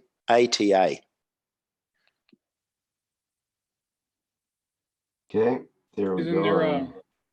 I think there's a movement trying to get that name reinstated as the original name for the country. That'll never fly, but they can try. You never know with what we just put down. You never know. You might see some changes coming up. There's so many big changes happening in the world that are just coming out of left field that you don't expect by pure logic. That it's amazing, and what a incredible dynamic creation that we do live in. That we have to understand that if we are able to make the changes inside of ourselves, to push from our soul, you might say, in certain directions, it's so malleable and so easy in a way to change that it's amazing. It's just amazing. Yeah, that's why these are getting written down, and they can listen to the explanation why they came to existence. And then later on, you can acknowledge that, or you can find the path where you were part of it, because we are co-creating, and we are actually elevating the souls which carry the knowledge and the beauty of their country. And if we elevate them, then they can only shine. The same as with the way we created that wish for Australia, they're still in the limbo. And that wasn't an easy wish at all. So who would love to be the next country to bring their beauties on the table? Because you have to understand that because they are peaceful, they do not do no bloodshedding as Canadians. So they are they're working towards the planet to serve the planet. That's the way they serve the planet, by not carrying the arms of bloodshed. Then you have the indigenous people, which are serving the planet in their most beautiful way by respecting the planet and its environment. So they both serve for the humanity, the animals, the environment, the world, and their own country. And at the same time, by doing so, they serve the planet. That's why I always connected the word, how do they serve the planet at the same time? So who would go next, please? Who would love to bring the most beautiful thing from their country and their people on the table? Anybody? How about Australia? Go ahead. Well, it's very similar in many ways to Canada or Kanata, that our Indigenous people have this harmony with nature that was invisible almost to the Europeans that came. The fact that they managed the environment in a harmonious way for not 4,700 years, but they've found that they've been living here for 35,000 years or more on an island, the largest island in the world, an island continent that's separated away from other land masses. And because of that, they lived in this unique environment that they learned how to live in. As I say, when the Europeans came, they sent out exploration parties into the middle of the continent, and almost all of them starved to death, just about, if they didn't have help from the indigenous peoples. They took camels and horses with food packs of their European foods with them, and they were walking through basically a supermarket full of food, but because they didn't know what those different plants and those different food sources were, they simply, when they ran out of their European food supplies, they laid down on the ground often and starved to death or near death, until Indigenous people came to them and said, look, have this, eat this. And some of those expeditions were saved from complete destruction, if you like, by the Indigenous people, showing them, this is what we eat. This is, eat this and you'll regain your strength and you can walk back out the way you came, please. So to put that into a nutshell, I wrote something in the chat, and it might be a starting point. if you see, we elevate the field strength of Indigenous peoples in their harmony with the environment. And we could say Indigenous people of Australia, if we want to put it into the beauty of Australia. You can copy a lot if they carry the same beauties. There is no objection in copying the wish, because you just put the name of the country in place.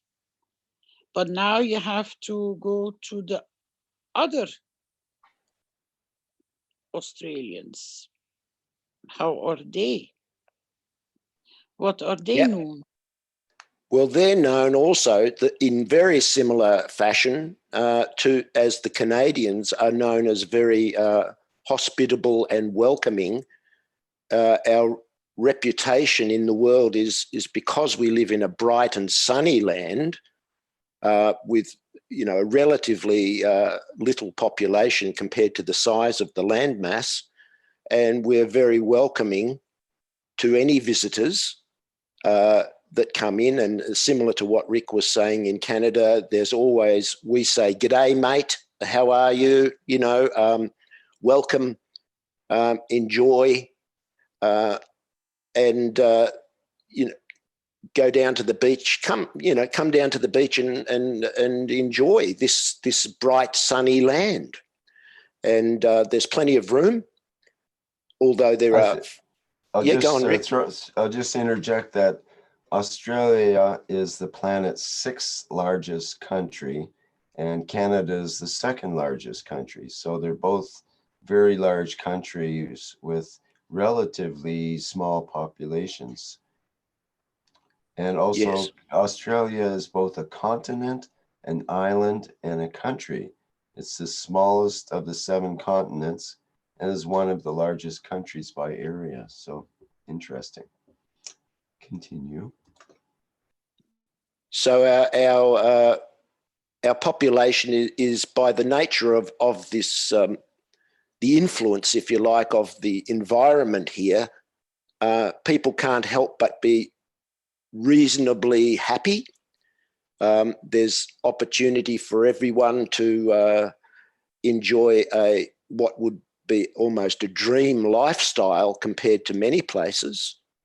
And whether everyone in the country appreciates how much privileged, if you like, they are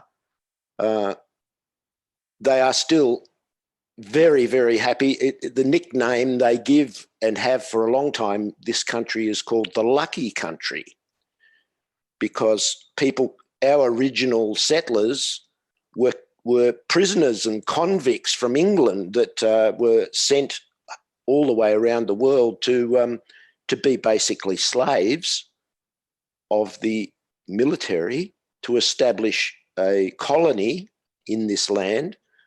But because of that struggle background, considered to be criminals, many of those original criminals, so-called convicts they were called, they gained their freedom eventually and became hugely, what's the word, egalitarian.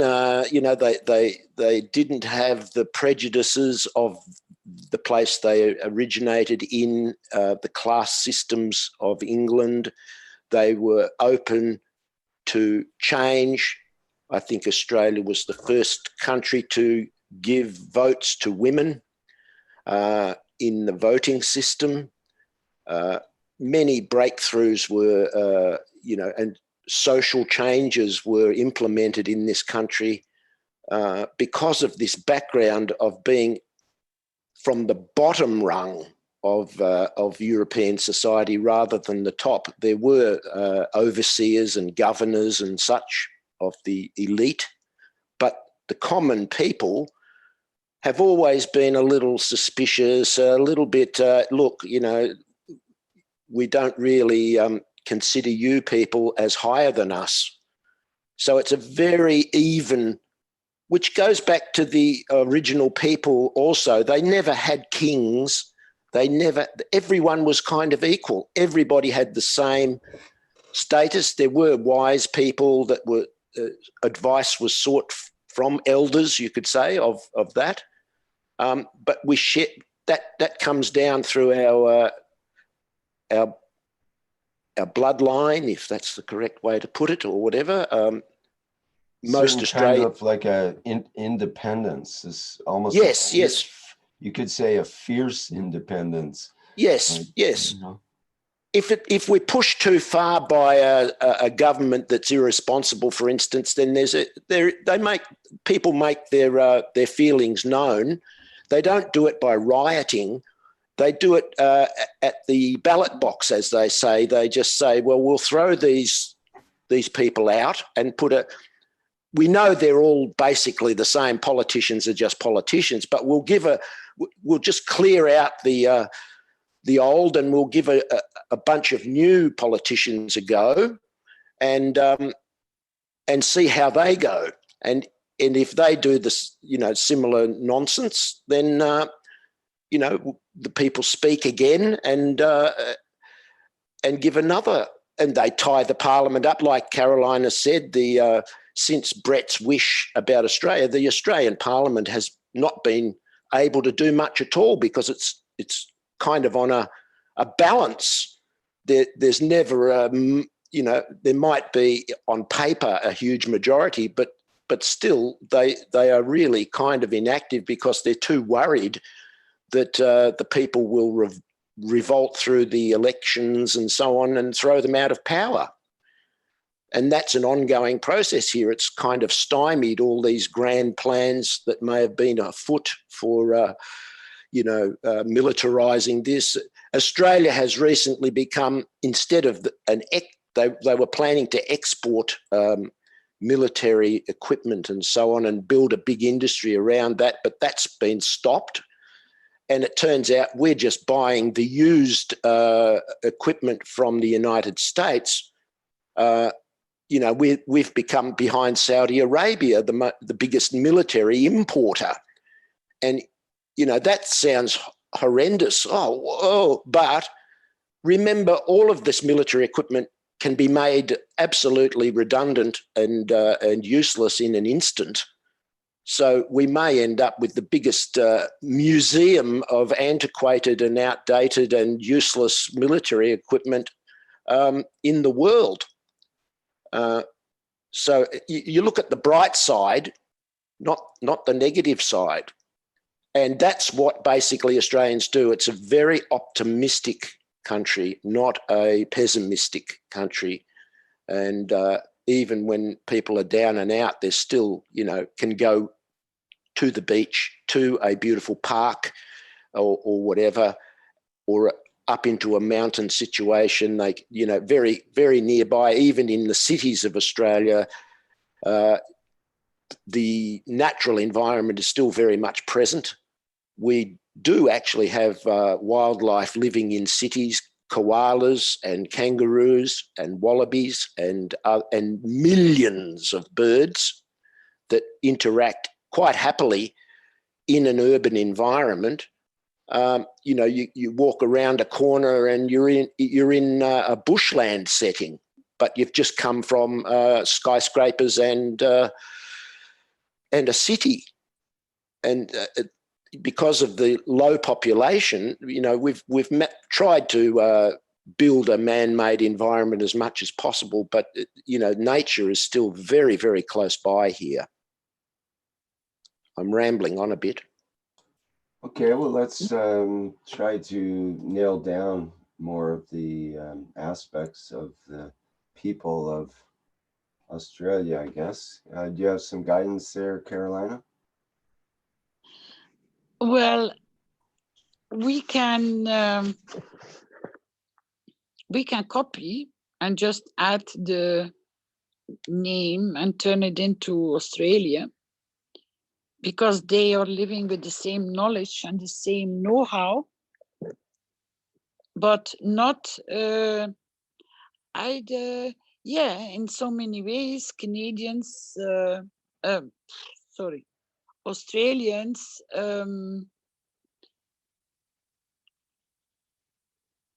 as the way what I just understood from Douglas is they are keeping their sovereignty.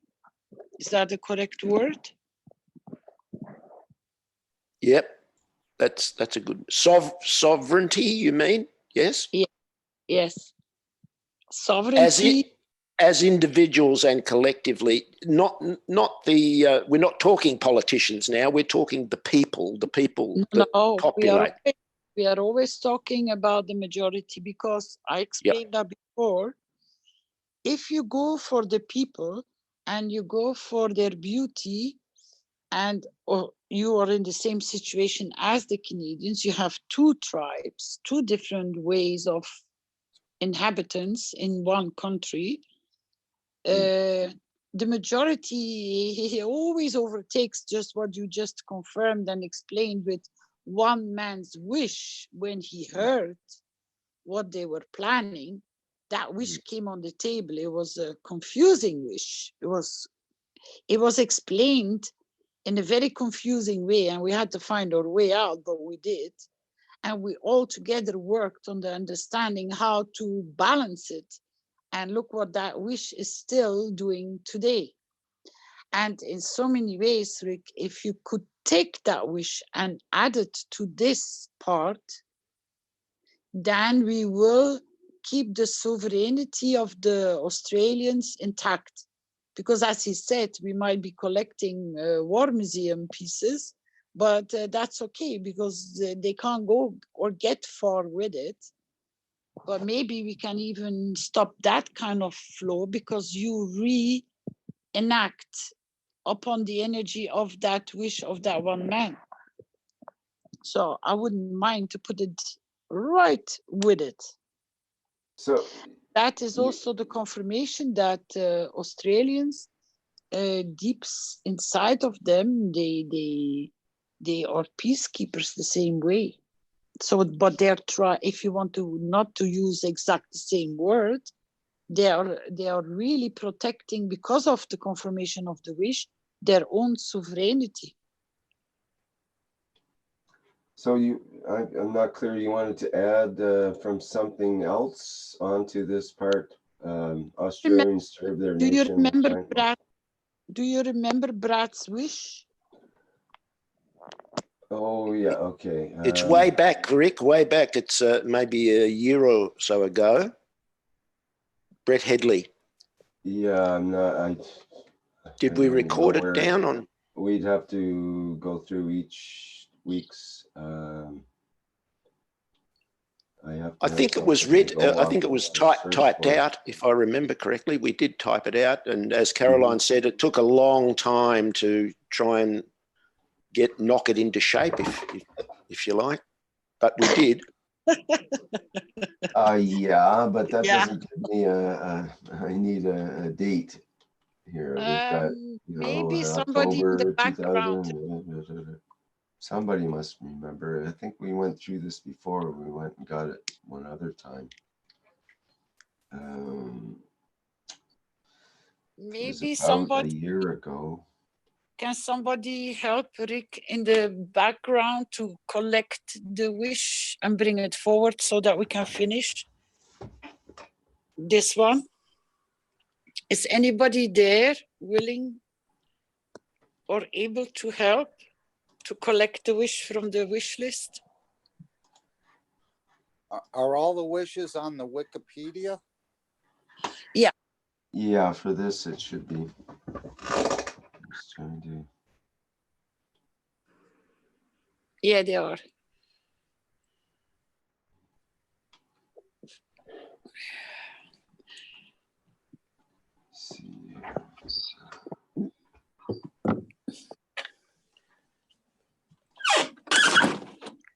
Oh.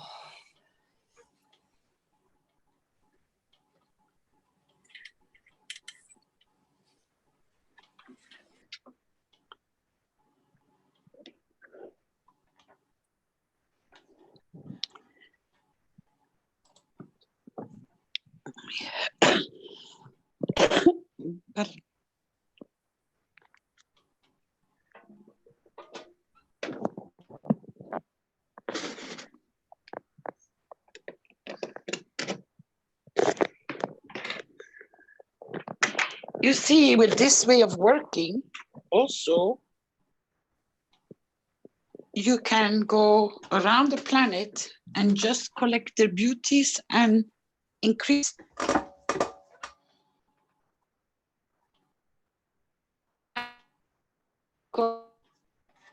Sorry, you broke up there, Carolina.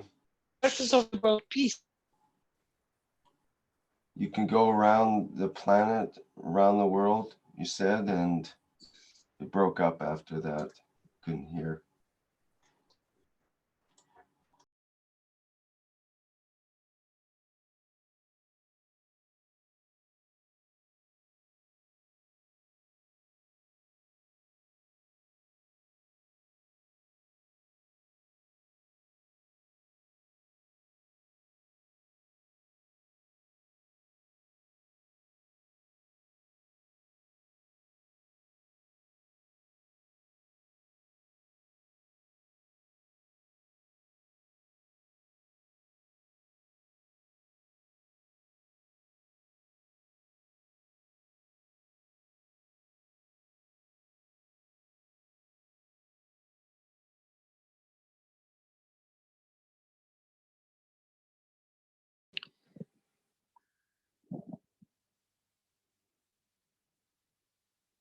One thing is obvious, we've been busy bees, haven't we, with our wishes. When we look at, when Rick is scrolling, we've been at it.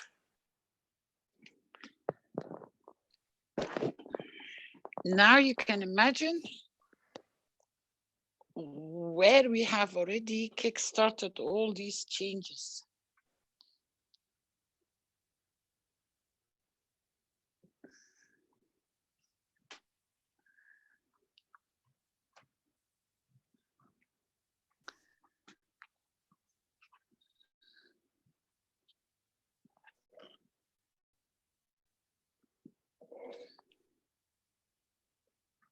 Nobody has the memory where we put it.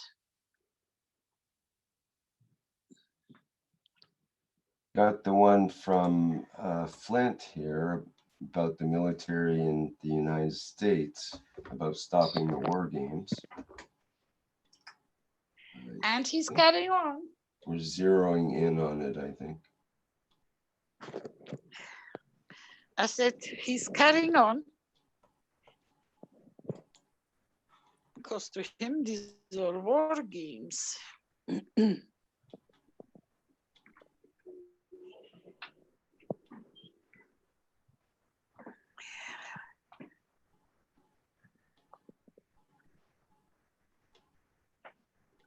I think it was in February somewhere.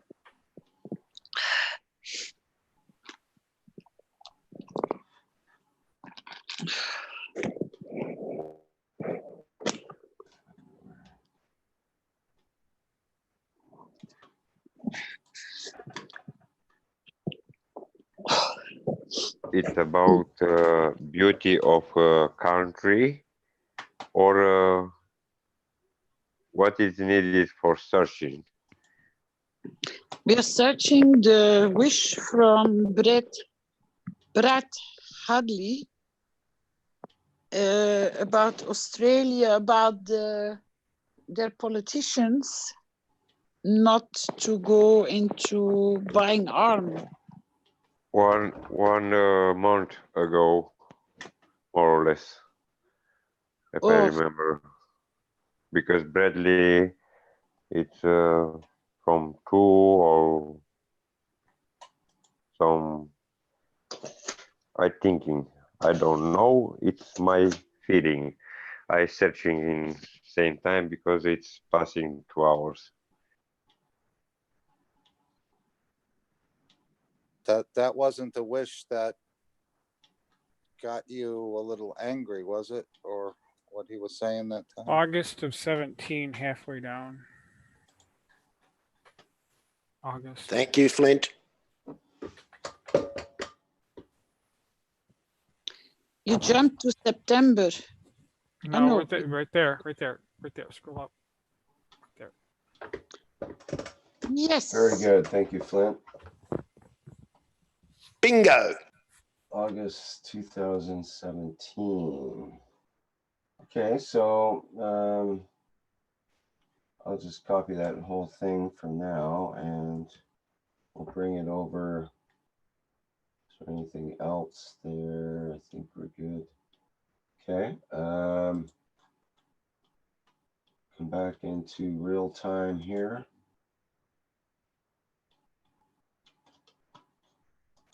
Every time it's real time.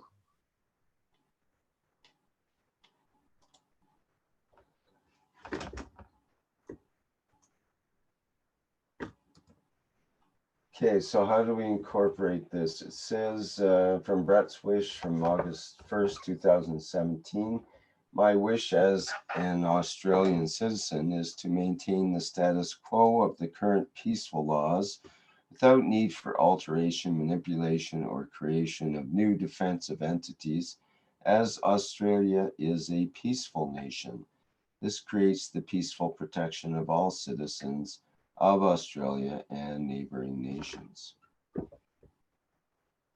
The only thing we can do is you can put on the top the phrase we have used for the other.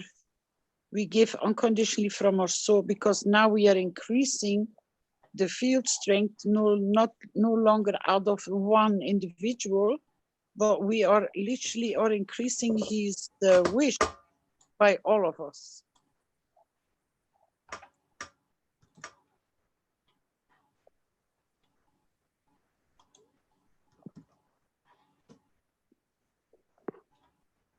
Yes.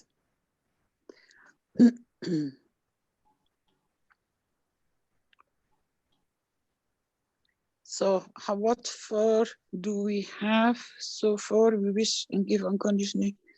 So we are Canadians, yeah, and then we are present October, and then maybe make a line underneath. Yep. And then we go to the people of Australia in their harmony. We elevate the field strength.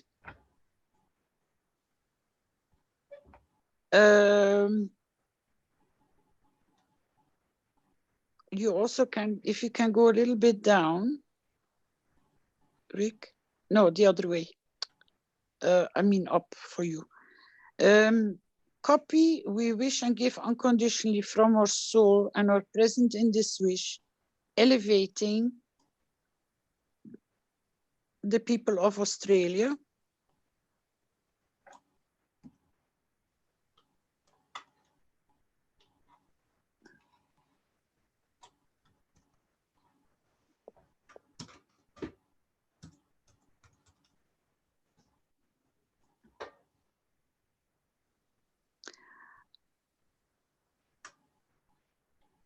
That is what they stand for, yeah? They are the sovereignty, yeah? This is what Brat is in this wish, yeah? To stay sovereign. So we can keep that wish intact, and you can copy the same thing again for the native people, please. On top of Doc.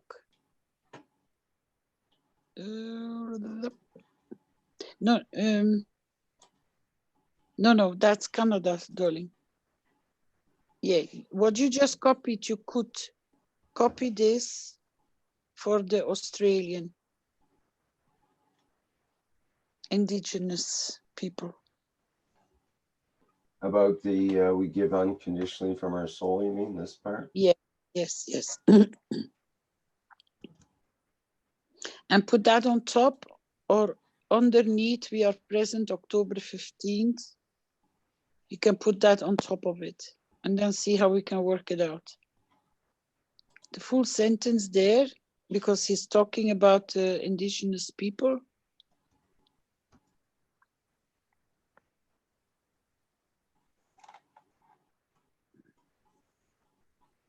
So before we go to the topic, if you just go under Australian, serve the nation and the planet in the most beautiful ways, then you go underneath there that the indigenous people, the Australians, are keeping their sovereignty. in their nation. Or protect. So like our Canadian or Australian? Australians, they have, they are working to keep their, that's what they are standing for, the way they choose their government, the way they change their government, the way they give them a chance, is to stay away from or out of problems, to go into arms. So they tried their beautiful ways in keeping their or maintaining their sovereignty. You mean sovereignty? Yeah.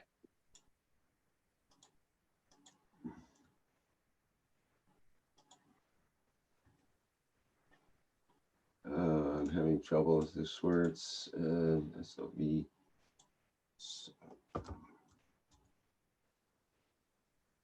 That's not right.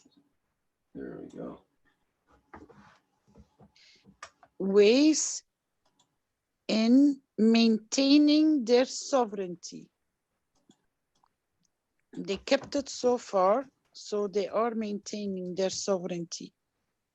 So they serve the nation and the planet in the most beautiful way by maintaining their sovereignty. And then the indigenous people, we already have the answer to this. So we give unconditional present in the wish, elevating the people, the native people, indigenous people, Rick, the indigenous people of Australia. We elevate the field strength of indigenous people of Australia in their knowledge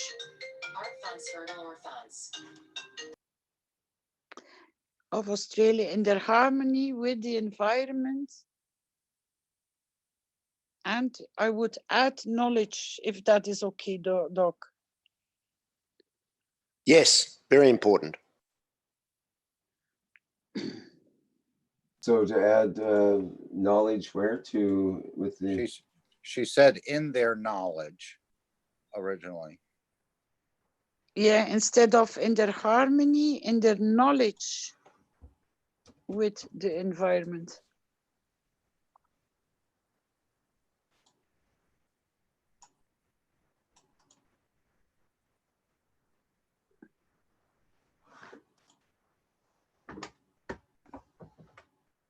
We give unconditionally from our soul and our present wish, elevating the indigenous people of Australia.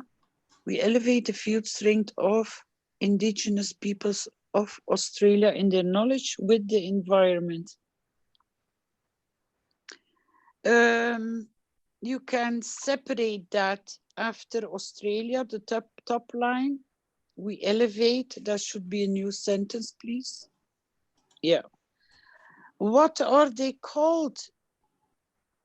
What is the name of Australia? The original name, can you find that out? New Holland? No, sorry. It's said that Australia was once part of, in very, very ancient times, a previous global civilization, and that in those days, Australia was used, this is many, many thousands of years ago, as a testing place for, they had the ability to discharge nuclear power. They used as their warrior class of people had, it said, had the ability to create what they called astras, which were nuclear weapons, and that the word Australia originates from Sanskrit, and it was the place where the astras were tested. Whether it's too long ago for me to know whether that's true or not, but that's been said to be the origin of that word. And No. I'm not looking for the origin word of Australia. I'm looking for the original word of the indigenous people. How did they call their country? I think they had different names for different regions of the country, and there are hundreds of different indigenous languages, variations, and you know, depending on where those people were living, they had their own names for that particular part of the countryside where they were living. And I don't know if they had an overall name, because they sort of were spread out over a huge amount of area, and they just had their local names. It's interesting that there's been a trend now to re-establish the indigenous names to all sorts of things. One is the giant monolith in the centre of Australia, which used to be called Ayers Rock, named after a British explorer, and it's now become Uluru. Where I live, there's a mountain, very prominent peak called, by Captain Cook, the English sailor who came up the coast, he called that mountain Mount Warning, but it's now equally known as Wollumben. And, you know, there is this recognition of those original names, but I can't think of a name that covers the whole of Australia. I think that, yeah. Were there any stories about an egg in the culture at all in the indigenous, or was that a different culture, perhaps? Oh, there's lots of stories from the dream time that relate to what we would call mythical creatures that created landscapes, snakes, birds, and no eggs. I'm sure that if there's birds, there's eggs. I can't think of, you know, exactly, but yes, there are rock paintings of rock carvings, actually, and paintings. They painted them also with ochres from the earth, and galleries, like art galleries of ancient art galleries of various beings and various creatures. Rainbow serpents. Serpents lay eggs sometimes, so they also. We're getting off track here, guys. We need to look at where the name came from and try to find out what the Aboriginals called Australia. We only have a few minutes left here. We have to wrap up shortly. So I'm trying to complete it here. Would it be found in Wikipedia, Rick?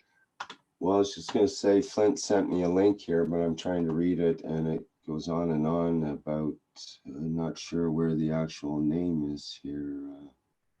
And there's... I can try to look it up for you while you're doing something else. Try Gondwana land. Gondwana.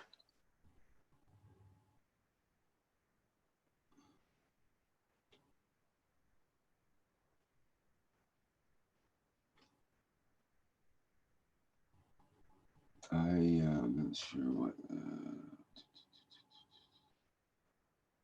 We can add it next time if you want. A lot of people can have some time to look it up.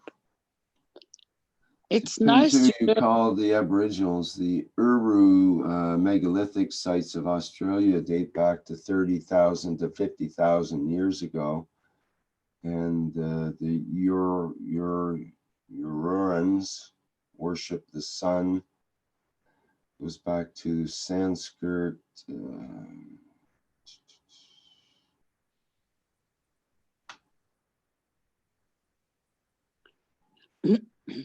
No name? There's Australia may even be a distorted version of Oristaralia, where Oris means the sun and the other term Toral means water. It's a Sanskrit word, I believe. So the Sanskrit word Australalia, or Australia, is the home of sun-praying, water-traveled people. Yeah. So that's kind of interesting. That's what it comes down to. I see one here where it says the original origin of the name Australia. The name Australia derives from the Latin Australius, meaning southern, and dates back to 2nd century legends of an unknown southern land that is Terra Australis Incognita. Yeah, well, that's what the Europeans named it. And in Wikipedia, the name has been applied to 2 continents. Originally, it was applied to the South Polar Continent, or 6th continent, now known as Antarctica. The name is a shortened form of Terra Australis, which is one of the names given to the imagined but undiscovered landmass that was thought to surround the South Pole. Again, that's the name given by the Dutch to Australia, who didn't have a clue what was there, other than it's something big. I think, Rick, you're the nearest to the beauty of the name. Well, it sounds good. It sounds somehow that it matches what the country is, a sunny place.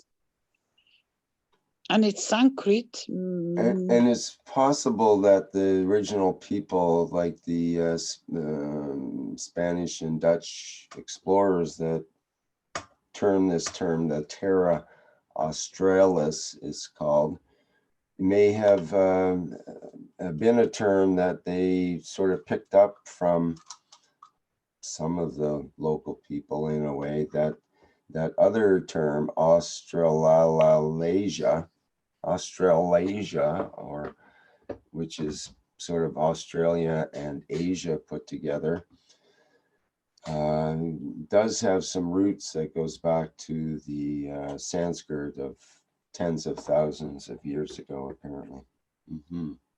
And if you look at the people of southern India and the indigenous people of Australia, they almost look identical, and they mannerisms and the way of their language, they have that way of speaking is very similar. Yeah, it says here anthropologists in India reveal that DNA evidence linking Indian tribes to Australian Aboriginal people points to the fact that humans arrived in Australia via southern coastal route through India.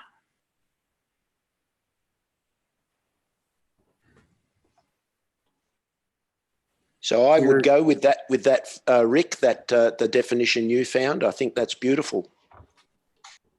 Okay, let's see if I can find it here. I could read you one more. Australian governments have officially named many places, particularly suburbs, after the original Aboriginal people or language groups, such as Aranda or Tullamarine. The place name has always been called thus by Aboriginal people, and Aboriginal people still live in the area.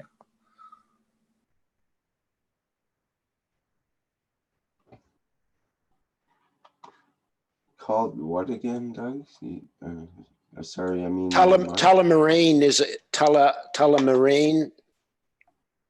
is a suburb of Melbourne, and Nunawading, and even the town I live in, Murwillumbah, they're all indigenous names. What is that meaning? Place of many possums in my place. Tumbulgum. There's thousands of local names that come directly from the original people.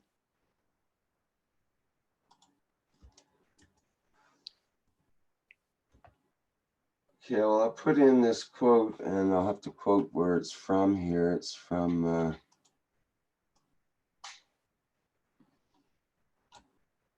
Yeah, I don't know if we can do that actually. It comes from Quora, and I don't know if they have a copyright on all their questions. Probably it comes from a person who answered in Quora. Well, I'll just change it a bit, and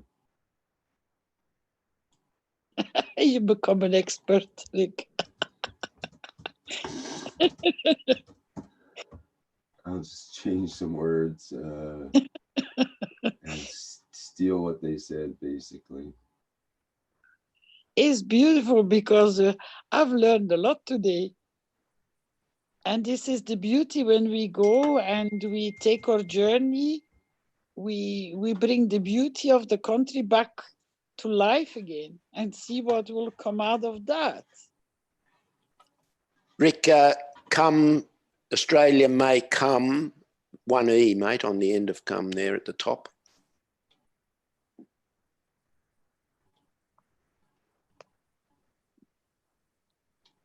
Oh, okay. Bingo. Thank you.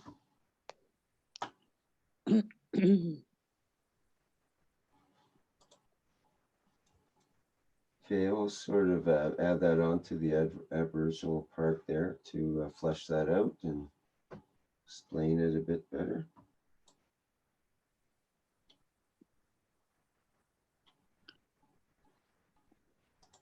So we just have to clean this up.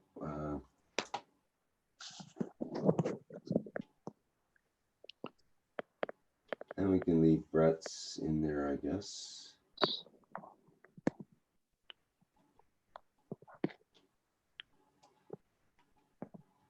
Did Doug say the land of many possums? Yeah, that's the local name for this area that I live in, Mark. Yep.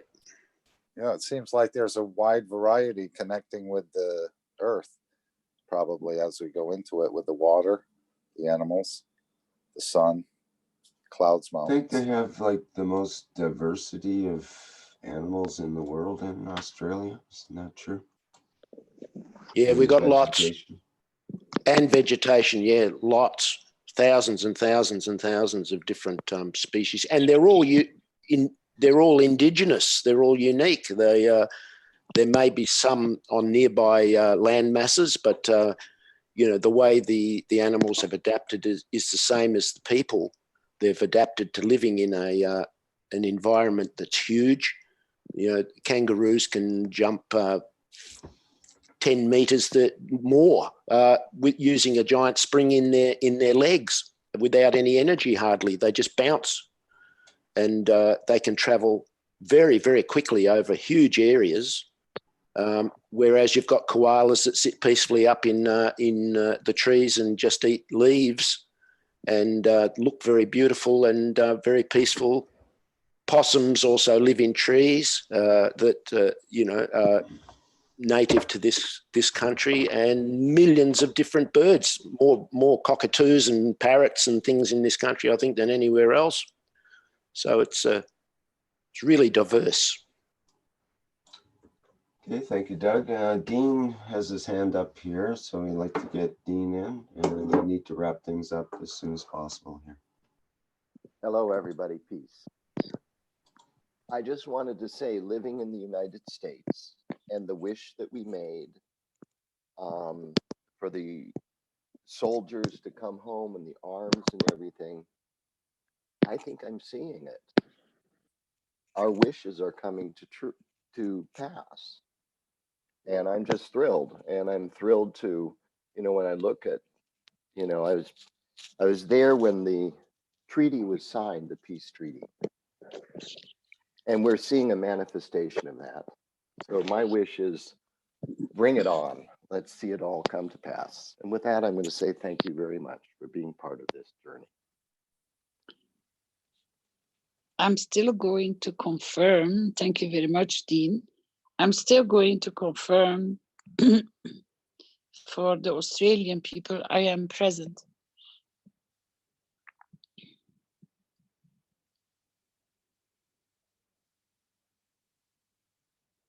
I am literally present. I am present.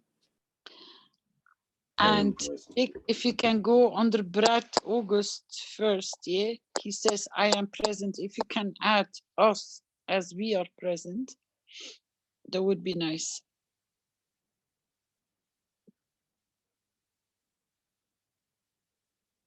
Perfect. Well, we did a cultural journey today, elevating a lot of people and a lot of places in a very beautiful way.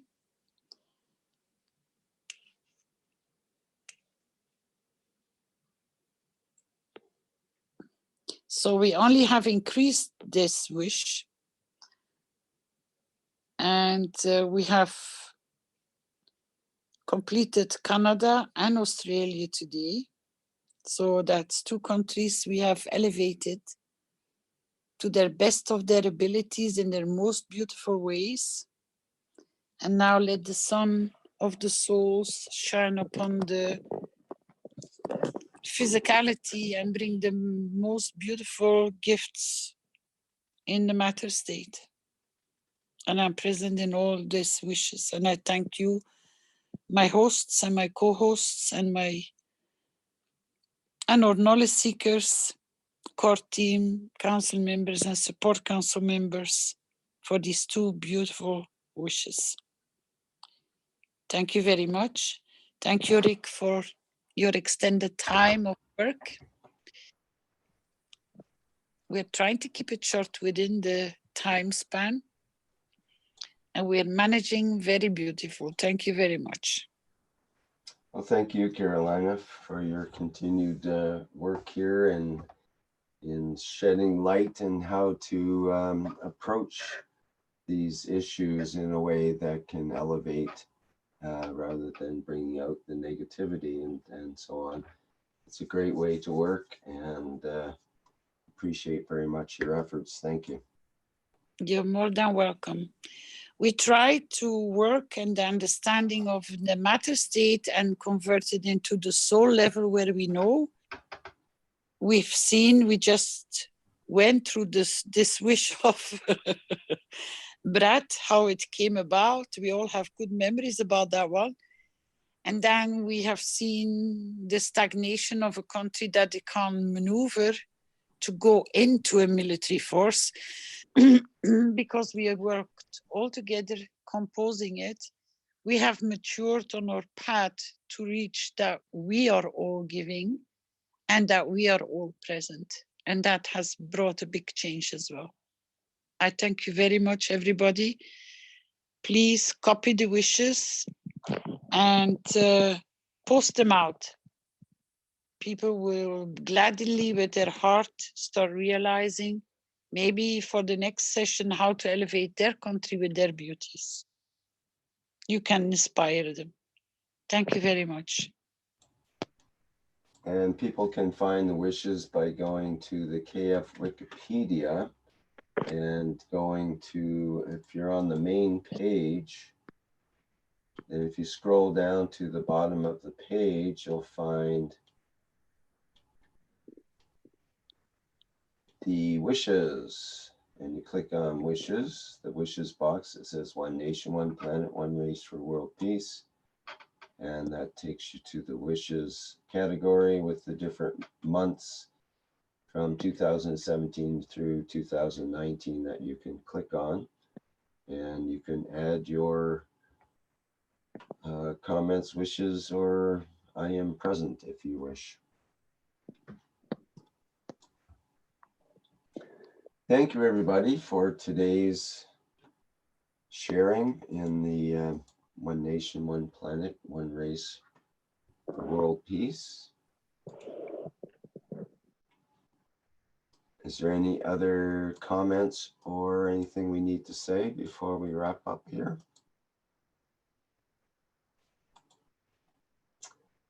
Thank you to Flint for co-hosting here today.